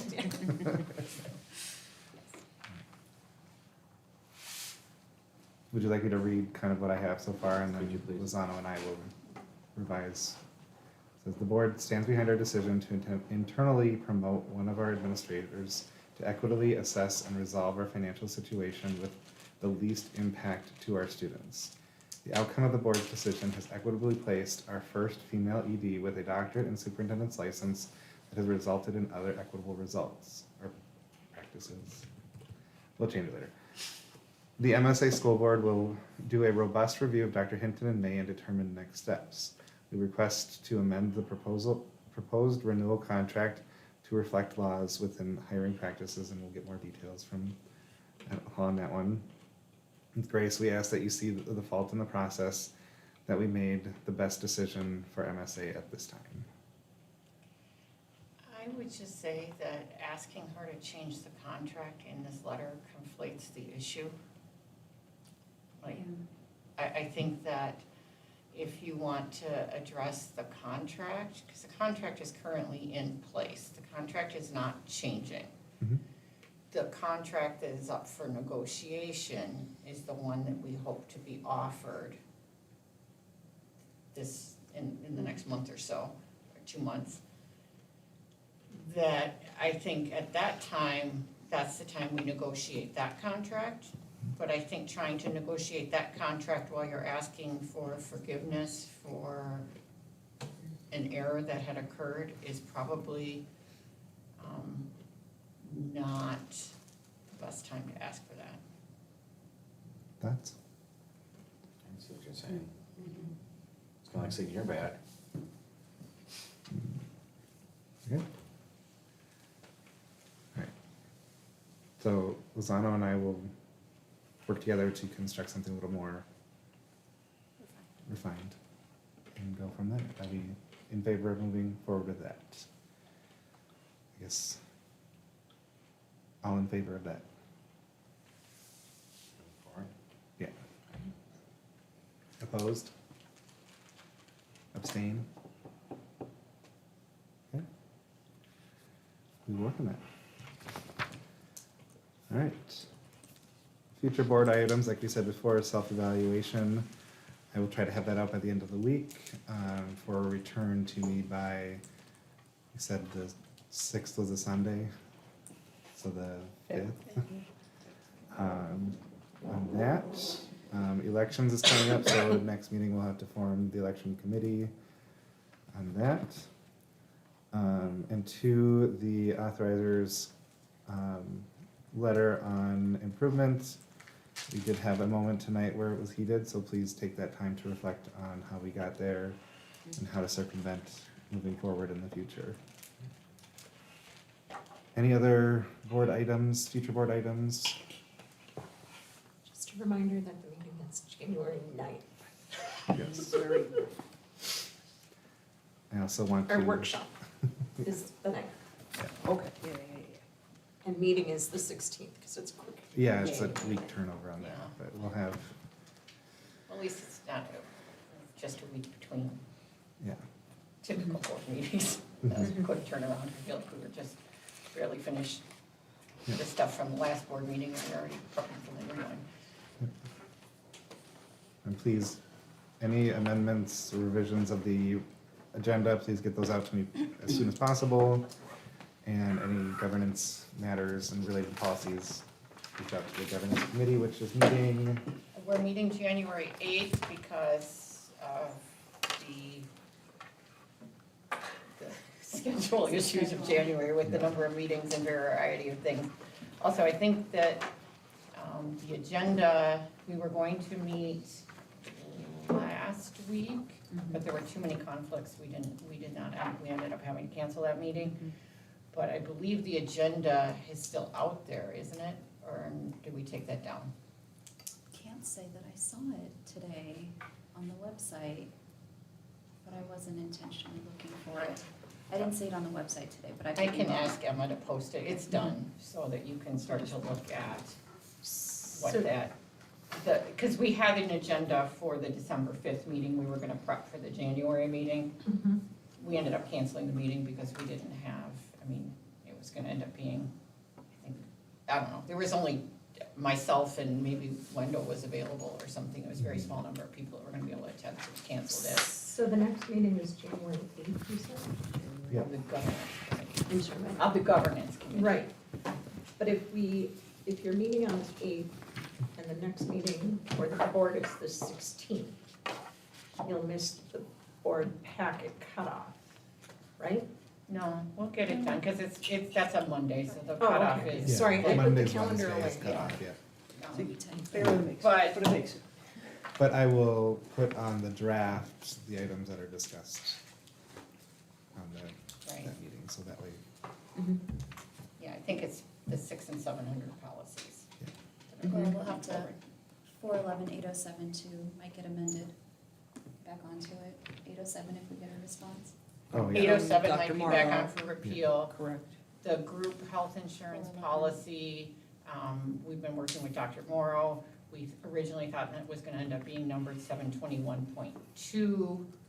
He has numbered it for 11, so that's that's the policy that Do we you will be wanna- looking at. Address too that, because there isn't a charter school, MSBA charter school policy on that specifically, that they're asking to work with us as a model. Yeah, we're building the model policy, because that policy doesn't exist. Yeah. So every school that has it has written it themselves, so. Yeah. Mrs. Patel has reached out to Dr. Morrow, and he's working with us to create a policy. So we are, gonna have the opportunity to be the model for the state, so. Motion to adjourn at 9:45. Are you gonna discuss the board elections? I said that it'll be agenda for January. Yeah. Second. All in favor? Aye. Aye. Have a wonderful break if you are somebody who gets to have a break. If not, Define break. Yeah.